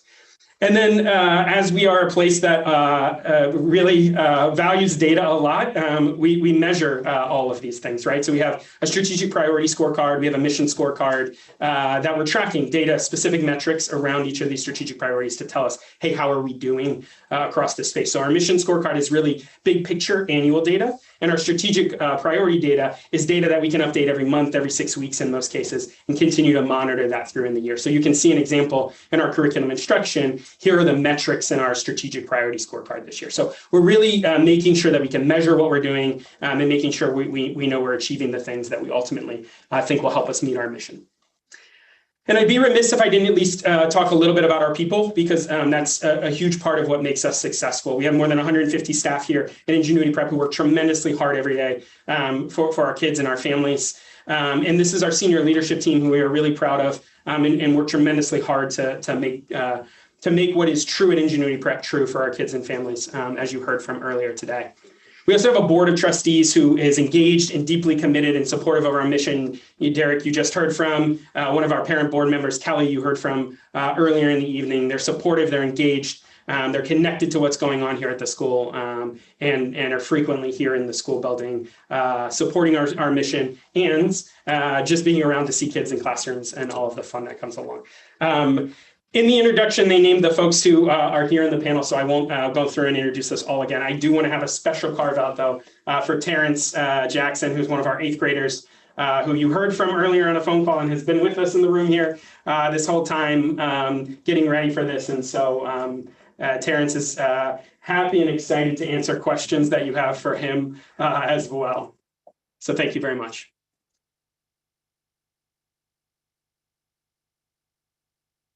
Congratulations, Ingenuity Prep team. Terrence, I'm so sorry we're keeping you up so late. Appreciate you being here and appreciated your testimony earlier today. So I remember, I certainly wasn't on the board, but I do remember when Ingenuity Prep became a charter, and I can't believe it's been 10 years. Me neither. So let me, after the congratulations and gratitude to your board and your board chair for opening with some remarks earlier, I want to open it up to my board colleagues with any questions. I'll come into some later. Chairman Cruzy, I have a question. I know. Please. Okay. Congratulations to the Ingenuity Prep team. Terrence, I actually have some questions for you. Okay. So one question, can you clarify, how long have you been at Ingenuity? I've been at Ingenuity Prep for 9 to 10 years. Okay, 9 to 10 years. So through the whole charter. So my big question for you, Terrence, is when you think about who you are and what you want to be, what has Ingenuity Prep taught you? And what's something that you're going to take with you no matter where you go? Basically the pride values, like they have pride values like positivity. They have like pride values like positivity, resilience, integrity, and determination and empathy. And they've been teaching me that basically all my life. So that's going to be something I'm going to take away from Ingenuity Prep. Thank you. And when you think about sort of where you're going to high school next year, and you have a vision for high school, what are some, I guess, the positivity that you mentioned that you're going to carry with you? How do you plan to apply that when you get to high school? What would that look like for you? I don't really understand your question. Okay, let me ask it another way. So you said one of the values that you learned from Ingenuity Prep was positivity, right? Okay, so you're going to high school next year. How are you planning to use that value when you get to high school next year? Planning to. So basically by going around, making sure I have a positive environment around me. So I'm basically not spreading negative or hate around my people. Thank you, Terrence. I appreciate that. You're welcome. Hi, Ingenuity team. Congratulations on getting to 10 years. That's a huge milestone. You talked a lot about the successes and the things that you've done. There are a couple of things that I really want to pull out. Over this review period, you've had some serious school climate issues and concerns over the years, and mainly regarding discipline and service for students with disabilities. Please talk to this board about the work that has been done with both students and staff to address the complaints the board has received during the school year review report? What did you do differently? How is it that it feels so different in terms of the QSR and the results? And then specifically tell us what changes have been made and how's it going now? That's my first question, just so you know. Yeah, I'm Ben Johnson, Chief Academic Officer. Nice to be here with you all. I'll speak about school discipline first. That's one of the things I stepped into this role this year. I've been previously our principal, and one of the things I'm most excited to tackle and to work on has been working to continue to build a strong school culture at Ingenuity Prep. One of the things that we really pride ourselves on is the strong relationships that we build across our teachers and students, and the strong relationships our students build with each other. But we also know our student population has been hit really strongly by the pandemic. And one of the things that we found is, especially coming back from the pandemic, we had to do things differently. We want to continue to have that strong culture that we know is so important. But we know that the supports that we have in place have to be a little bit different. And I think, especially in middle school last year, we had an awakening that we need to do things much, much, much differently in terms of building a strong community, not just amongst our adults and our student-teacher relationships, but also our student-student relationships. And so we've done a number of things over the last 2 years to really work to address and build the culture that we can be really proud of. The first thing is, I think coming back from the pandemic, we were so set on just getting back to the normalcy of running school. We lost some of the things that are so important about our culture, especially building a strong sense of joy amongst our students and amongst our middle schoolers. And we actually have like a number of joyful events coming up here soon. We have our middle school honors assembly tomorrow night. We have our basketball team is going, but I feel like Davian Morgan, who stepped in as our middle school principal this year, has done such a good job of finding purposeful ways to build a strong sense of joy amongst students. We've also tried to be really purposeful about changing some of the fundamentals about our culture. We redefined our mission as being a supportive school community, and we really truly want to embody that. And so as part of that work, one of the things we've done this year is our elementary school has taken on a pilot of adopting a full responsive classroom approach, which is different than what we've done before. And we've already seen a ton of positive gains of both about how those classrooms feel, as well as our student outcome data, and most importantly, in just their students' sense of belonging themselves. Next year, we'll take on some of that same work in middle school. The last thing is, we know, especially coming out of the pandemic, we need to have really strong mental health supports in place for our students. And one of the things that we've done is we applied for and earned a school-based mental health grant that over the next 5 years gives us, I think, $4.7 million, something like that, to add additional counselors, social workers, supports, not just for our students, but also for our families, to help our students who are struggling most coming out of the pandemic, and to help them build the long-term successful skills, like Terrence talked about, in the pride values that are going to lead them to success in high school and beyond. And then the last thing that I'll just say, partially because Terrence is in the room, not to keep spotlighting him, but he's up way past his bedtime, so, you know, giving him some props, is we've also tried to partner with student leaders. We have a really active middle school student council that's done a lot of work and given us a lot of good ideas about how we can do even more to build our school community. And so each of those things is yielding benefits right now, but we know we need to continue to get stronger to be the type of school that we fully want to be, to embody excellence like Derek talked about. Yeah, and I can speak to, sorry, go ahead. No, go ahead, Will, go ahead. I was going to say, I can speak to some of the special education pieces, and I think, I think there's a reference to how has that evolved over time for us, right? Since, back some of the references in the report. And, I think in 1920 was our first year of rolling out, I talked to before, like a much more inclusive special education model. So we were at that time, and up till school year in 1920, we were primarily serving the vast majority of our students with disabilities in a self-contained setting or a heavy pull-out setting. In 1920, we made an analysis partially because our PARCC scores for students with IEPs were significantly below our students without IEPs. And so we made a decision at that time to shift the model, right? And in hindsight, we moved too fast on that and tried to move too many pieces too quickly, right? So we shifted responsibility and accountability while we were changing our academy system. We tried to move a whole bunch of IEPs in collaboration with families into classrooms. And we just did it. We didn't do it with a solid enough plan. And And that was in my first 6 months of sort of fully taking on this job. I was, previously in the COO role, so I was here, but I didn't have direct oversight of academics. And transparently, I moved that too quickly and made mistakes in that process that ultimately, I think, now that we are 4 years into it, is a huge success, right? So we no longer have to have a self-contained classroom in our elementary space at all, right? We used to have 15 kids, 16 kids in that space. We no longer have one. They're all served in the general education classroom with a special educator. We have 2 inclusion classrooms at every grade level now. So we have more than 25 special educators across our staff. So we have a major investment in that. And for the size of our school and the population we serve, we have one of the largest populations of students with IEPs in the city as well. So I think we have 125 students across our school community who have IEPs. That is one of the most significant. So, I think we had the right ideas, and I think it came from a good place. And I think we moved in a way that didn't really lay out the plan for people well enough. And I think we asked too many things too quickly. And that was a mistake, right? And that was a mistake that, at the end of the day had short-term impacts on kids and the kid experience. And it was worse for them before it got better. I'm happy that it has gotten better, but that did not go as well as we would have intended it to go.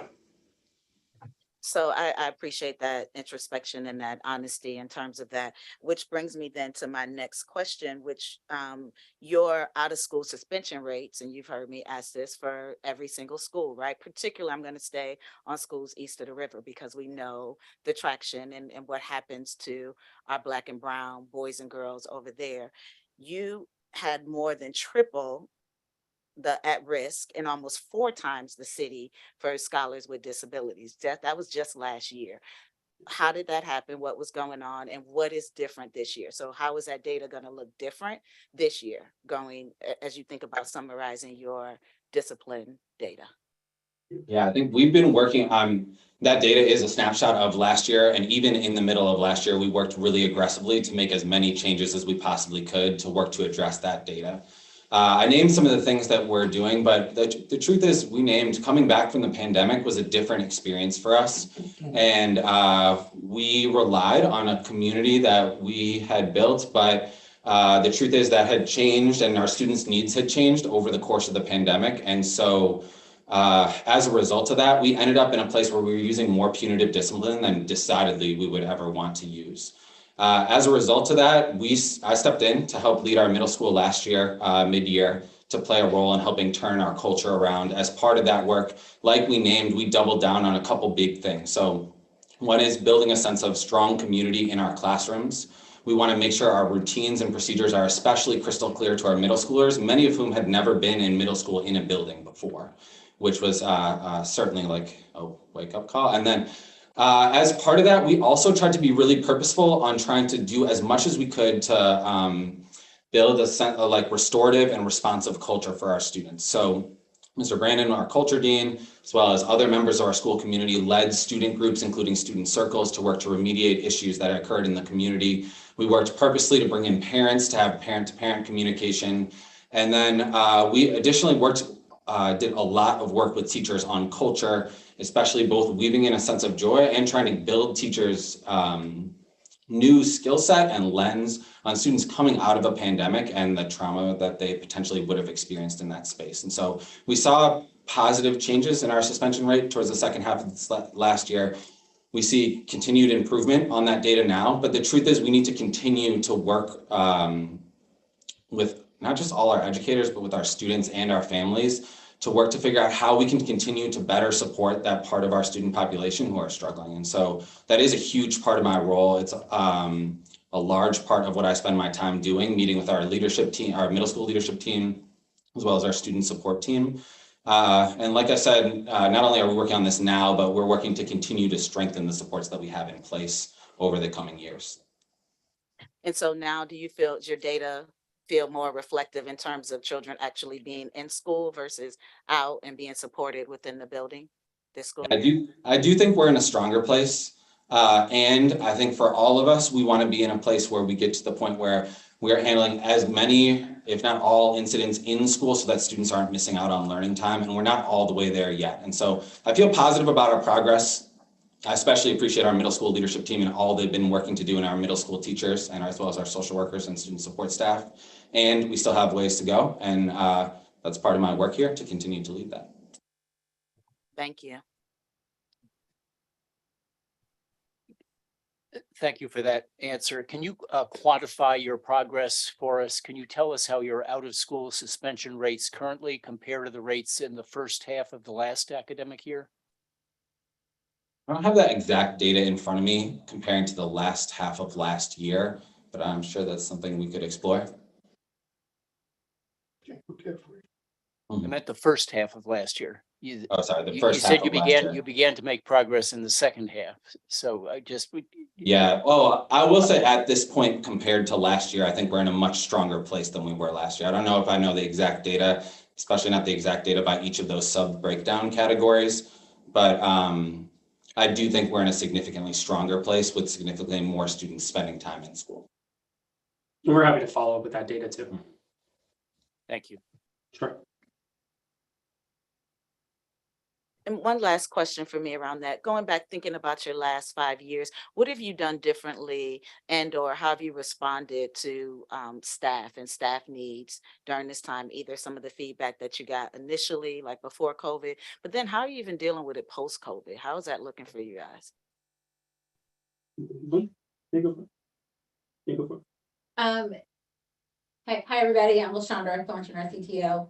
So I think there's quite a few things that we're doing regarding like staff needs. One is the onboarding experience that new staff have. We think it's super important the way we welcome people into our building, making sure that they feel a part of the team. And so we have really enhanced that over the last couple of years. But in particular, this year we announced our first annual Bridge program, which is a year-long onboarding program, which has been super successful for our new folks. We have also doubled down on professional development for our staff as well. Although Ben didn't reference it, he is leading VP PD for the first time pretty regularly throughout the year. And even one of our goals is making sure that our staff have the resources and development that they need in order to succeed. And so we were super excited that our benchmark goal was 70% in September. We actually met that head on at 70% of folks felt like they had the resources and development they needed in order to succeed. And so we think with a combination of having joy, whether that's team builders, having a great onboarding, welcoming experience at Ingenuity Prep, plus having the skills and resources that they need to do their job, that in itself, with some additional things will help enhance some of the staff culture issues that we previously faced in the past. Thank you. Before I welcome a motion, I just want to acknowledge how much I appreciate the back and forth we've heard, the reflections you've had, and how it sounds like your school community, together with your board support, have moved with intention in response to some lessons learned over the last few years. Thank you for sharing that with us. I also want to acknowledge I always enjoy looking at enrollment matrices over the years and kind of look diagonally. And that sounds really nerdy. This is all wonderful, right? But it's great to see. I mean, when you look diagonally of the 2017-18 years, the first one I've got here, and that fourth grade class continuing on to eighth grade last year, the number grows. Even in some really tough COVID years, we see enrollment looking really strong. And that's a reflection of student and parent demand. So kudos. Yeah, thank you. We're particularly proud of that. I will say pre-K 3 enrollment was particularly a challenge for us in the pandemic, as I think it was for many of our other schools. But we've been really excited about the fact that we've met our enrollment targets. We've had good re-enrollment rates, not as high as we'd like them to be, but also, fairly competitive and across the space. And so we feel good about that. So we appreciate you for recognizing that.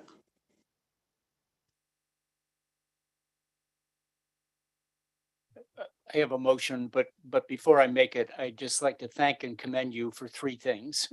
First is your 10-year record of achievement. You should be proud of what you accomplished.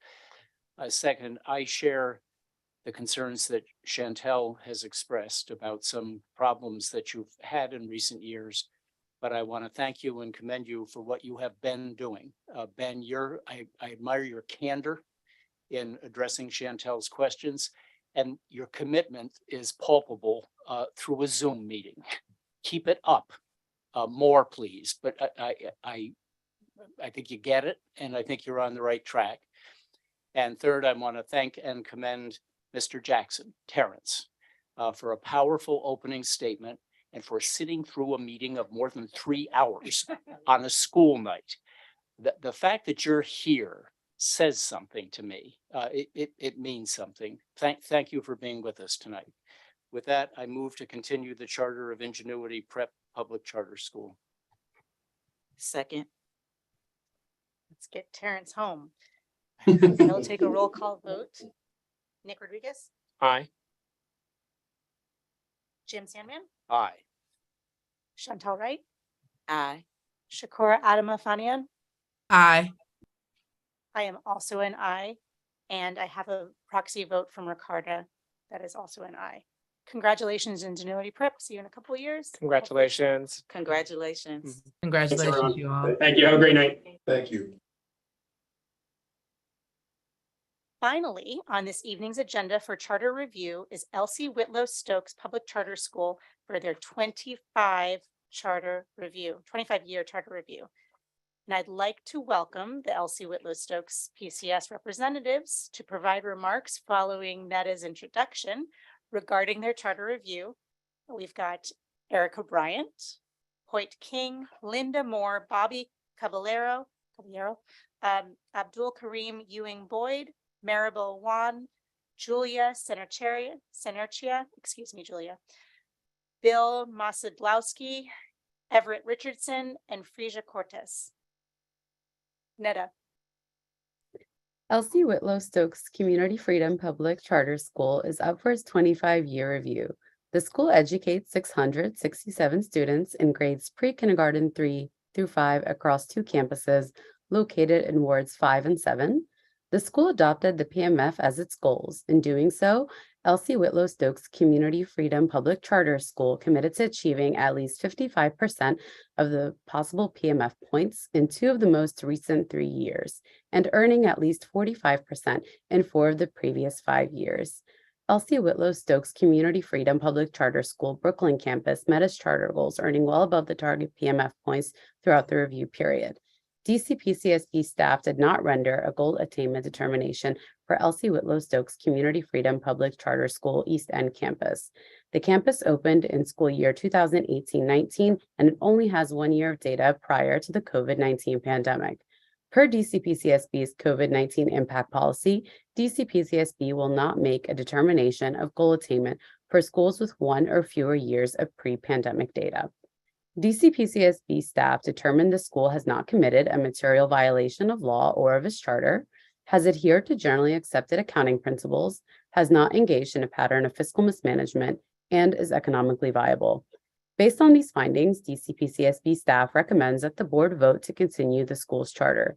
Elsie Whitlow Stokes Community Freedom Public Charter School representatives are available to speak about the school's performance over the past 5 years and to answer the board's questions. Good evening. We have screen sharing capability. You should, yes. Okay. Give us just a second here.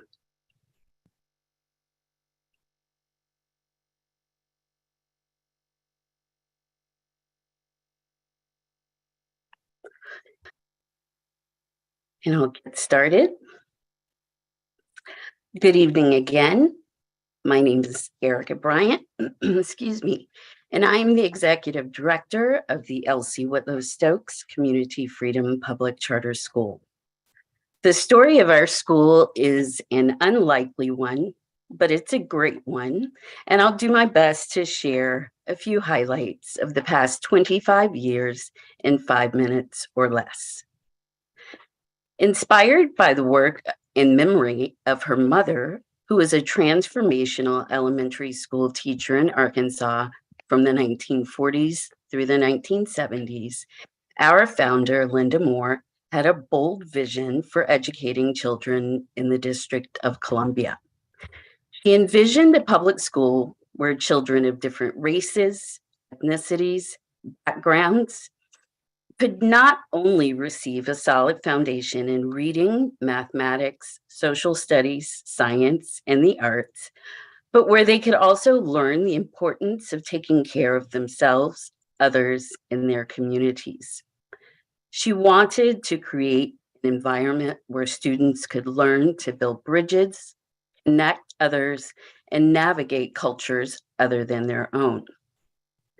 So her vision came to fruition on September 4th, 1998, named after Miss Moore's mother, who is also my grandmother. The Elsie Whitlow Stokes Community Freedom Public Charter School first opened its doors to 35 kindergarten and first grade students in the basement of St. Stephen's Church. Stokes was the first public charter school in the District of Columbia to offer language immersion program in English, Spanish, and French, serving as a model for other immersion schools that followed. Since the early days, we have grown to a 2-campus school educating over 600 pre-kindergarten through 5th grade students. Our work has never been easy. There have been numerous obstacles and challenges along the way, but we have succeeded through the continuous support and dedication of hundreds of people, including members of our Board of Trustees, our school's leadership, teachers and staff, families and community members, friends of Stokes, past and present. We have sustained this community through all of our triumphs and challenges, through our commitment to the mission and vision of the school, and most importantly, through our sincere love for our Stokes School scholars. After 25 years, we can see the fruit of our labor and our alumni who actively live out the school's mission. They are part of the new and diverse generation of leaders, scholars, and responsible citizens who are committed to social justice. Many alumni have completed college and/or have begun careers in IT, the military, health and medicine, education policy, local and federal government, banking and finance, and professional sports. Our alumni are entrepreneurs, teachers, politicians, community activists, actors, filmmakers, artists, and musicians. Several have or currently work at Stokes School, and some alumni have children who attend Stokes School because they want their own children to have the same elementary school experience that they did. We call these our grand students. We are immensely proud of our current students and alumni and could brag endlessly, but here are a couple of our alumni, Marcus and Eve, who will share a little bit about their experiences at Stokes School and the impact they are making on the world.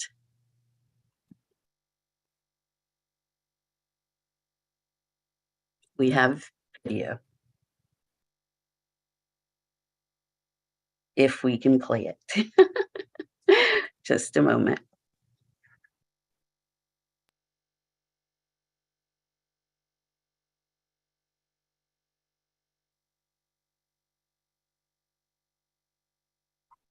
Can you guys see? Yep. Yes. Hola, family. My name is Marcus Spady, Stokes class of 06, Spanish track. Currently a medical doctor in residency, training to become a radiologist. I have family roots in New York and Louisiana, although I lived in multiple places growing up. Lived in New York, lived in DC and Houston. While I was in DC, I had the amazing opportunity to attend Stokes, and it was just a great experience all around. One thing I valued the most was just the exposure to sports, language, activities, travel. It really just, allowed me to learn about myself, allowed me to gain exposure to things that I liked and what I don't like, and really allowed me to kind of figure out the kind of future that I wanted to have. And without exposure, you never know what you're going to be into. So I'm truly grateful for that. Always appreciative of the Stokes family. Happy 25th anniversary and go Eagles. Je m'appelle Eve. I graduated from Stokes School in 2004, and I studied French. A little bit about my family background. I am originally from DC. Born and raised there. My whole family's born and raised there. My grandma was actually on the board for the school when it opened, and as any good grandma would, she enrolled me, and it was pretty much history after that. So many things from Stokes has followed me and been with me, especially taking care of myself, others in my community. I cook and I'm a chef in my spare time, and I actually feed people who are in need here. I actually live now in Tampa, Florida, so I've relocated quite a few times around the US. But I live here now, and sometimes I feed people who are in need. I do cook for fun. It is a hobby of mine. I've been vegan for almost 10 years now. I am in software retail development, so I work with software, and I work with a lot of technical, I guess you can say, technical systems. That's a big nerd side for me. Stokes has really been a part of the way that I live my life, really understanding that the world is not going to go around unless I take care of the people that are around me, and being able to show up properly for those that also take care of me. We are all in this fight together to make our world a better place, make our environment safe, and make our environments the best that they can be. Stokes taught me how to not only be comfortable in my own skin, but also to be true to who I am and what I want. I know that if I did not end up being enrolled in Stokes and graduating as a first graduating class, my life absolutely would have taken a different path. I'm always grateful for the teachers that I had while I was there, and especially Mr. Bobby. Meeting Mr. Bobby, he actually, as a Christmas gift, he got me my first bike. That's something that I'll always remember. I probably wouldn't have gotten a bike that soon in life if it was left up to just being and raised in the environment that I was. I find that Stokes School was not only a safe place for me, but it was also a saving grace for myself and also my family. The community that it offered allowed for me to always be looked over and to be kept safe, and I'm always very grateful for that.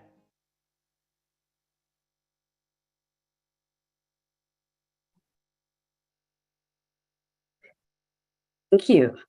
Thank you for the opportunity to present this evening, and Stokes School looks forward to being able to continue our operations and educate children in the District of Columbia for 5, 10, 15, 20, 25 years and beyond.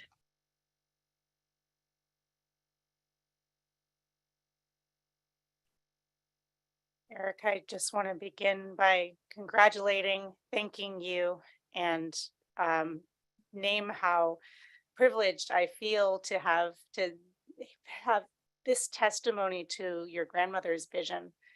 It's incredibly powerful to hear some of these stories, but 2 out of many, many, many. And as we've remarked in some of the earlier conversations tonight, the last few years have been difficult for everyone, and that does not exclude, that certainly includes your school community. So thank you for this presentation. Congratulations on being at this moment. And I want to open up the floor to my colleagues who may have some questions. I'll follow up with my own later.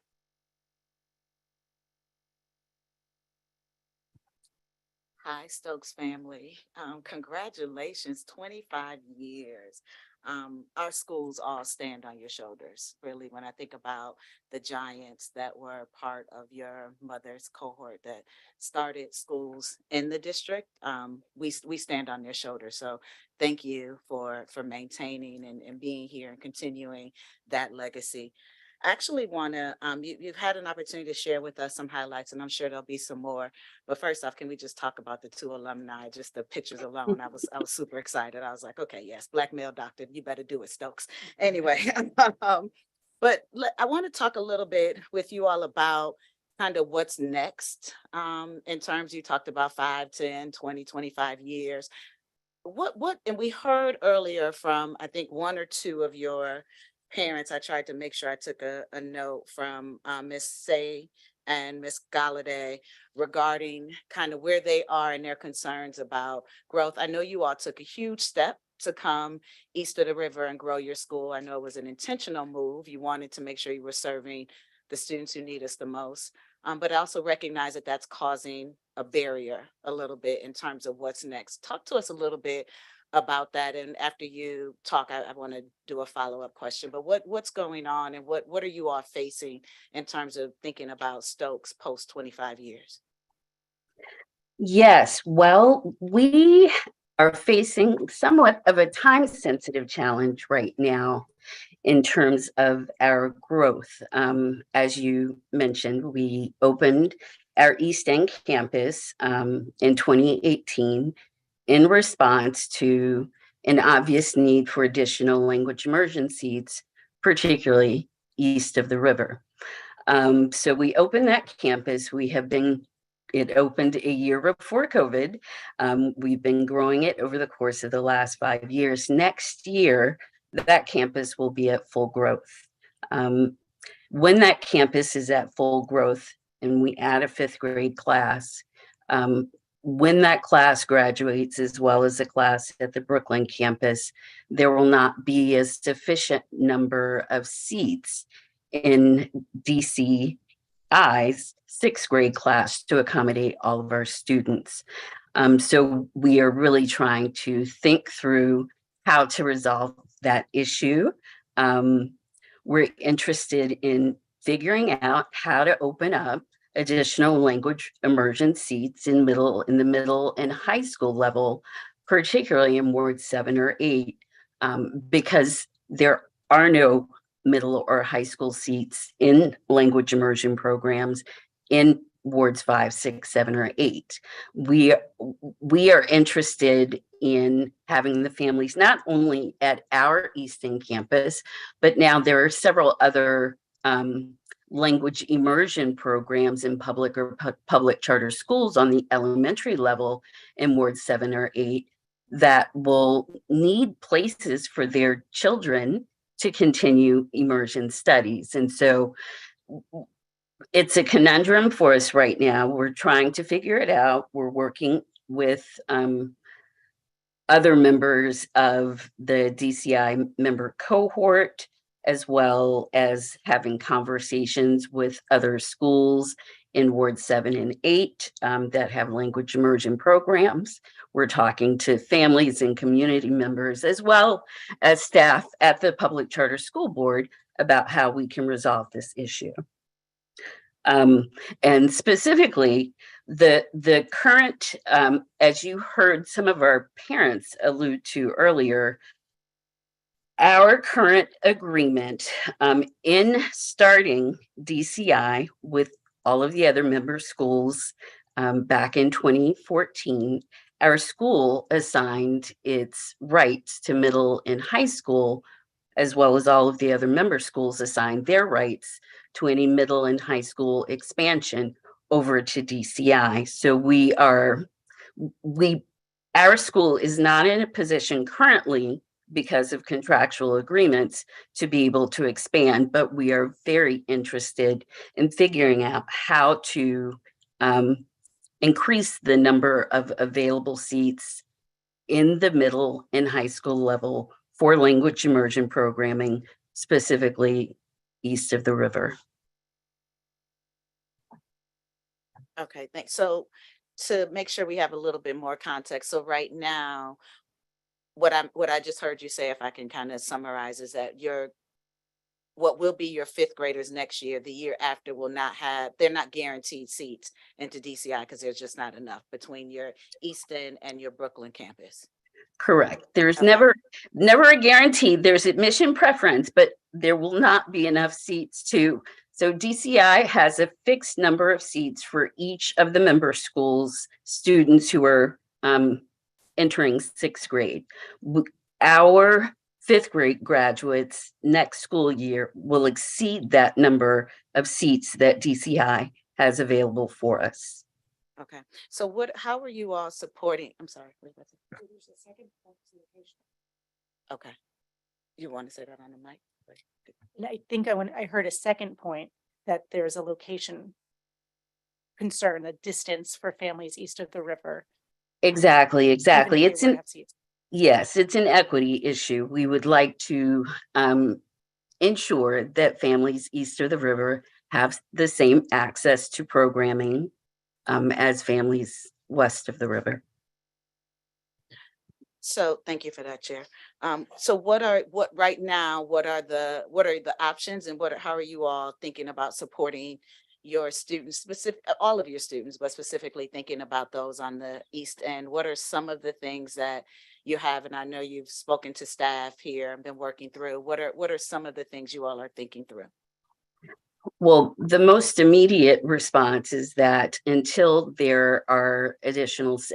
figure out a way to help increase the number of seats, we will be working with families of our graduating fifth graders in a program that we call a middle school transition program that we previously had before DCI was in place.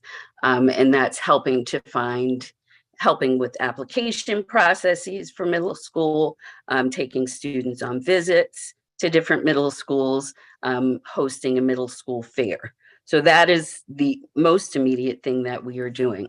In addition to that, we are in conversations with, there are a couple of other DCI member schools that have also expressed interest in finding a way to either create another middle school or coming up with some kind of creative solution to increase the number of seats. In addition to the DCI member schools, we're also talking to Global Citizens, PCS, as well as staff at Houston Elementary, because Houston DC Public School has a class of students who will be graduating at the same time as our fifth grade students from the East End campus who will be in need of language immersion seats. So at this point, what we're doing is having conversations with people who have a vested interest in figuring out how to increase the number of seats. We've also over the course of the last couple of years, we have talked to our school's Board of Trustees about our interest in, this is previous to finding out that we were technically not able to expand to middle and high school, but our Board of Trustees is also supportive of us either opening a middle high school, if there's a way for us to do that, or finding a way to work with a coalition of other schools and community members to ensure expanded opportunities. So have you all been, because I'm hearing the opportunity for some cross-sector work, possibly, right, if you talk about DCPS schools east of the river, have you all been in conversations with the city, the deputy mayor of education, or to talk about with either Dr. Walker Davis, et cetera, to talk about what some potential cross-sector options may be for students east of the river who started, because what I'm hearing, and correct me if I'm wrong, those who are starting your program could be an emergent from pre-K 3, but if they get to fifth grade, there is right now, no clear next step for language immersion east of the river. So you are correct, but there's a caveat. The limitation on seats for at DCI for middle school, doesn't apply solely to our East End students. It's across the LEA. So there will be a shortage of seats for students in general who are graduating from Stokes School after next year. In response to your question about have we had conversations with officials on city levels, yes, we have had preliminary conversations. My leadership team actually met with leadership staff at PCSB in, I believe it was in December, to talk about this very issue.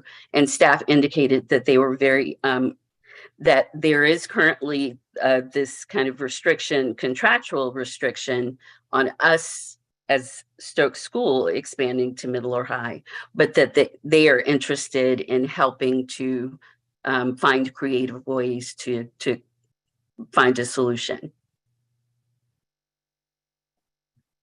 So not that that is not a big issue. It's a huge issue in terms, as you said, also, and Chair Cruzy pointed out, even just in terms of equity and access.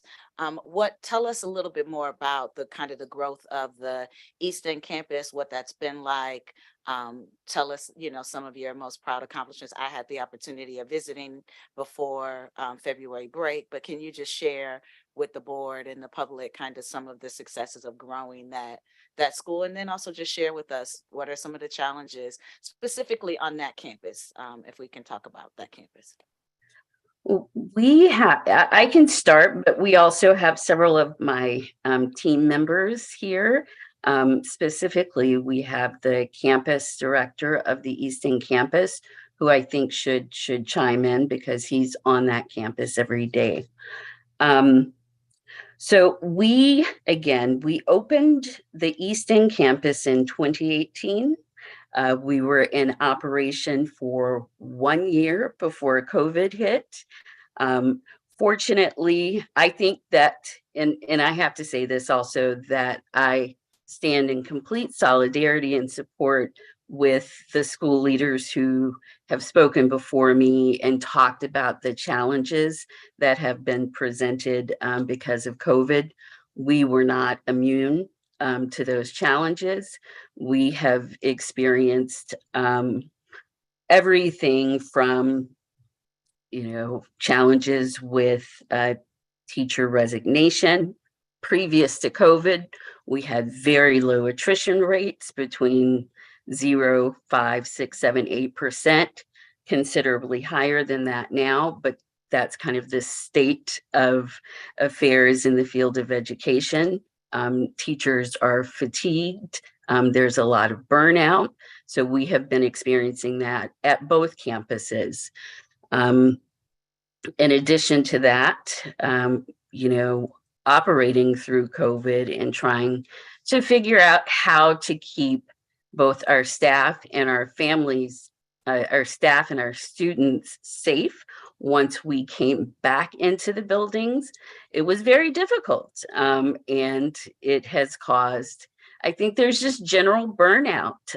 There's a lot of staff fatigue and burnout, and we've been trying to push in supports to respond to that fatigue and burnout.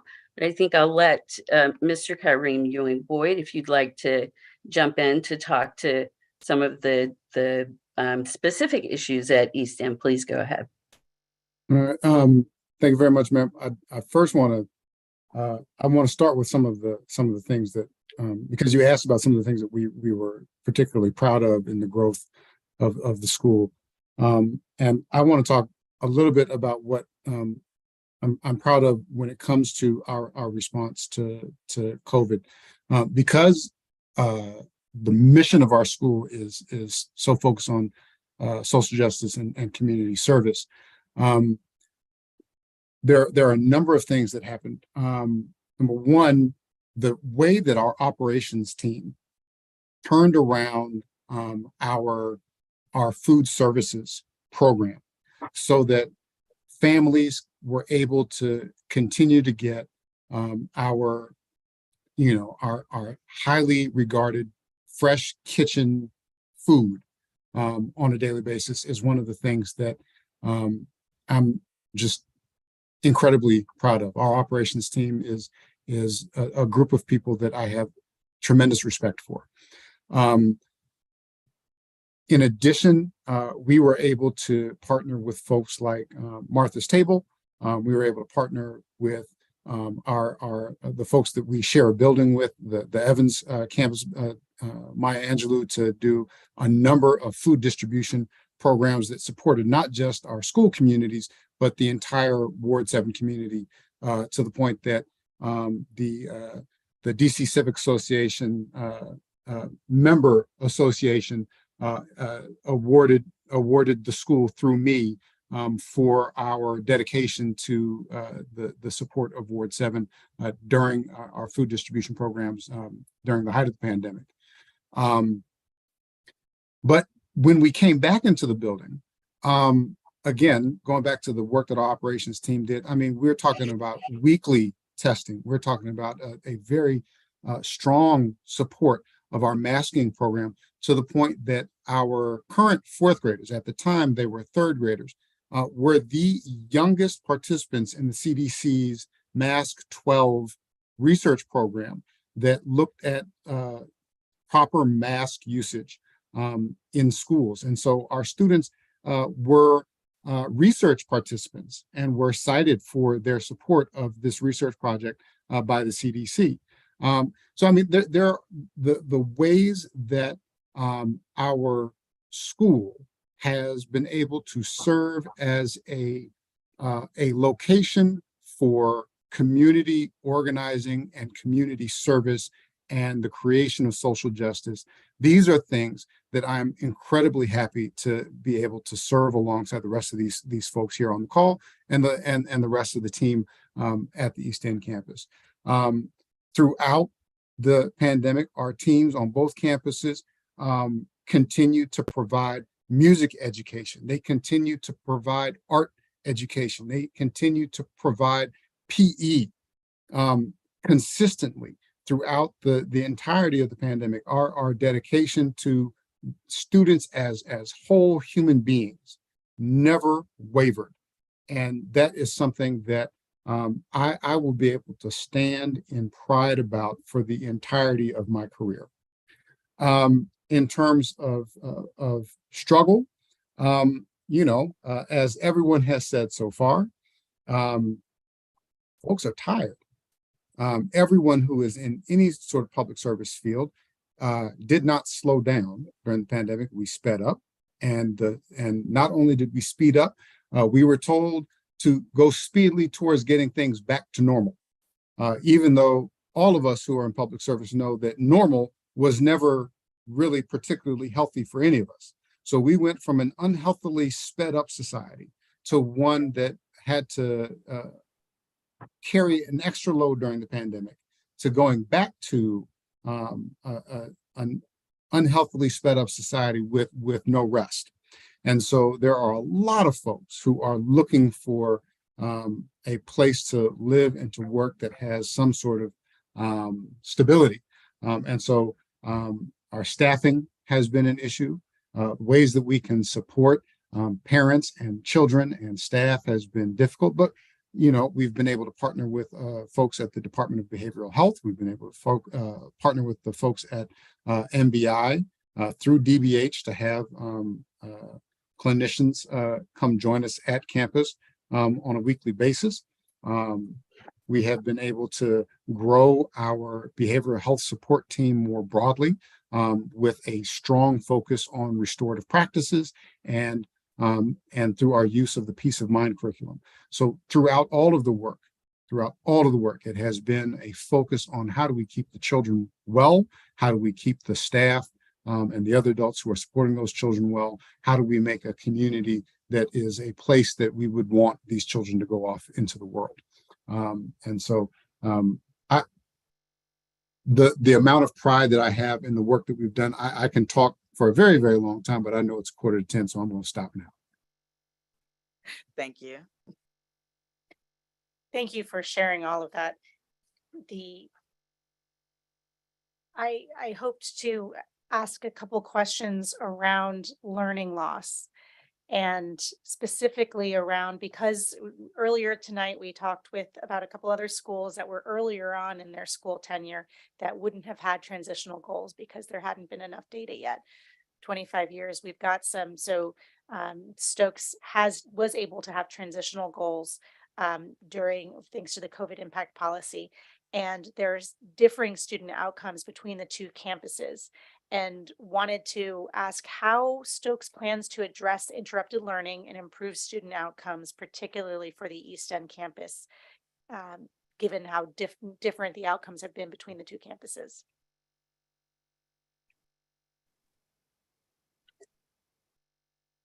Julia? Yep. Julia, our Director of Data Planning and Accountability, can respond. Sure. Yeah, absolutely. Thank you so much for having us here tonight. I really appreciate the opportunity to talk to you all. It's a very exciting night for everybody at Stokes. So we really appreciate your time here. I know it's late. So as we'd mentioned before, East End was only up and running for 1 year, 1.5 years before COVID hit. And so we recognize that we really didn't have enough time to get a really solid footing of academic progress under our feet then. And then after we transitioned to distance learning, we came up with there were some benefits to that. One of those was that we really ensured alignment across the campuses. So one of the things that we did was we hired a chief academic officer role, which is Maribel Juan here on the call. And one of her main priorities is to make sure that the things that we're doing at the East End campus are at the same level as that at the Brookline campus. And so we've implemented things like collaborative planning time across campuses, both for instructional leadership team and also teachers. We're making sure that we're having an aligned professional development schedule with teaching.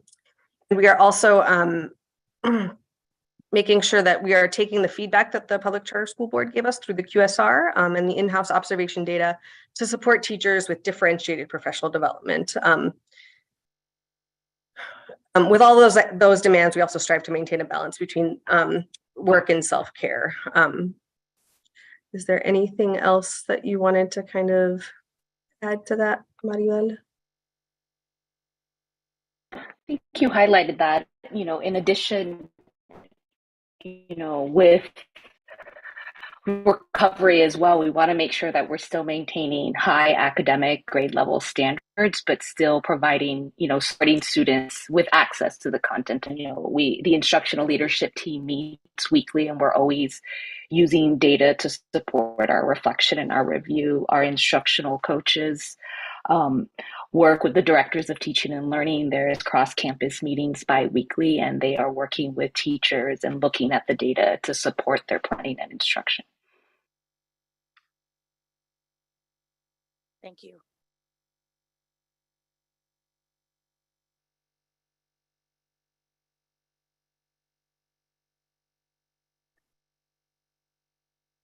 Noting the hour, though, I also just want to acknowledge how much we appreciate all that's gone into tonight's presentation. That was just skimming the surface of all that has been done and all there is to be proud of over the last, not just couple years that have been perhaps some of the hardest, but the last 25 plus years. And the vision started, I'm sure, more than 25 years ago. So immense gratitude to be part of this school community together in the city. You're making a big difference for this city and clearly around the country. Colleagues, I will now entertain a motion. Yeah, and with that, I just wanted to add my echo what my fellow board members have said. It was really inspiring to hear the story firsthand from all of you, from literally the descendants, right, of the folks who made this happen, and just to see the track record and the things that we all can learn from your journey. Thank you also for being just aware of what's ahead and what the challenges are and the things to focus on are. And also for flagging, I think, the issue around immersion, which was also flagged by, of course, several of the folks who testified toward the beginning of the meeting. It makes me reflect a little bit on our thinking about, like, how still being a responsible authorizer with kind of the right level of neutrality. We're taking account of demands or needs as we think about and get into sort of new charter applications in the future. So it's just something that raised for me. So thank you for bringing all those things to light. And thank you for everything you do for students and families here in DC. And with that, I move to continue the charter of Elsie Whitlow Stokes Public Charter School. A second. Thank you. I will take a roll call vote. Nick Rodriguez, Aye. Jim Sandman, Aye. Chantel Wright, Aye. Shakura Adama Fanian. Aye. Ricardo Ganjum has voted by proxy. Aye, as have I. Congratulations, Stokes community. Happy 25th. Congratulations. Congratulations. Yes, Thank you all for all you do. See you in 100 years. Thank you. Thank you so much. Next, Thank you.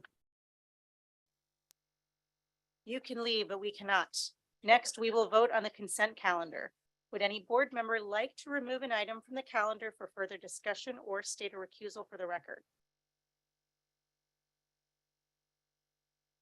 Hearing none, I will now entertain a motion for the consent calendar items. I move to approve the items on the consent calendar. Second. Excellent. I will take a roll call vote again. Nick Rodriguez, Aye. Jim Sandman, Aye. Chantel Wright, Aye. Shakura Adama Fanian, Aye. Ricardo Ganjum is an aye on all items in the consent agenda, as am I. The motion passes. Is there any new business? Hearing none, I will now entertain a motion to adjourn. I move to adjourn the February 27th, 2023 board meeting. I second. Oh. So much enthusiasm. Okay. Nick Rodriguez, Aye. Jim Sandman, Aye. Chantel Wright, Aye. Shakura Adama Fanian. Aye. We don't have to have Ricardo. I vote an aye. We are good. Good night. And Good thank night. you, everybody. Thank you, Thanks, everybody. everybody. Good night.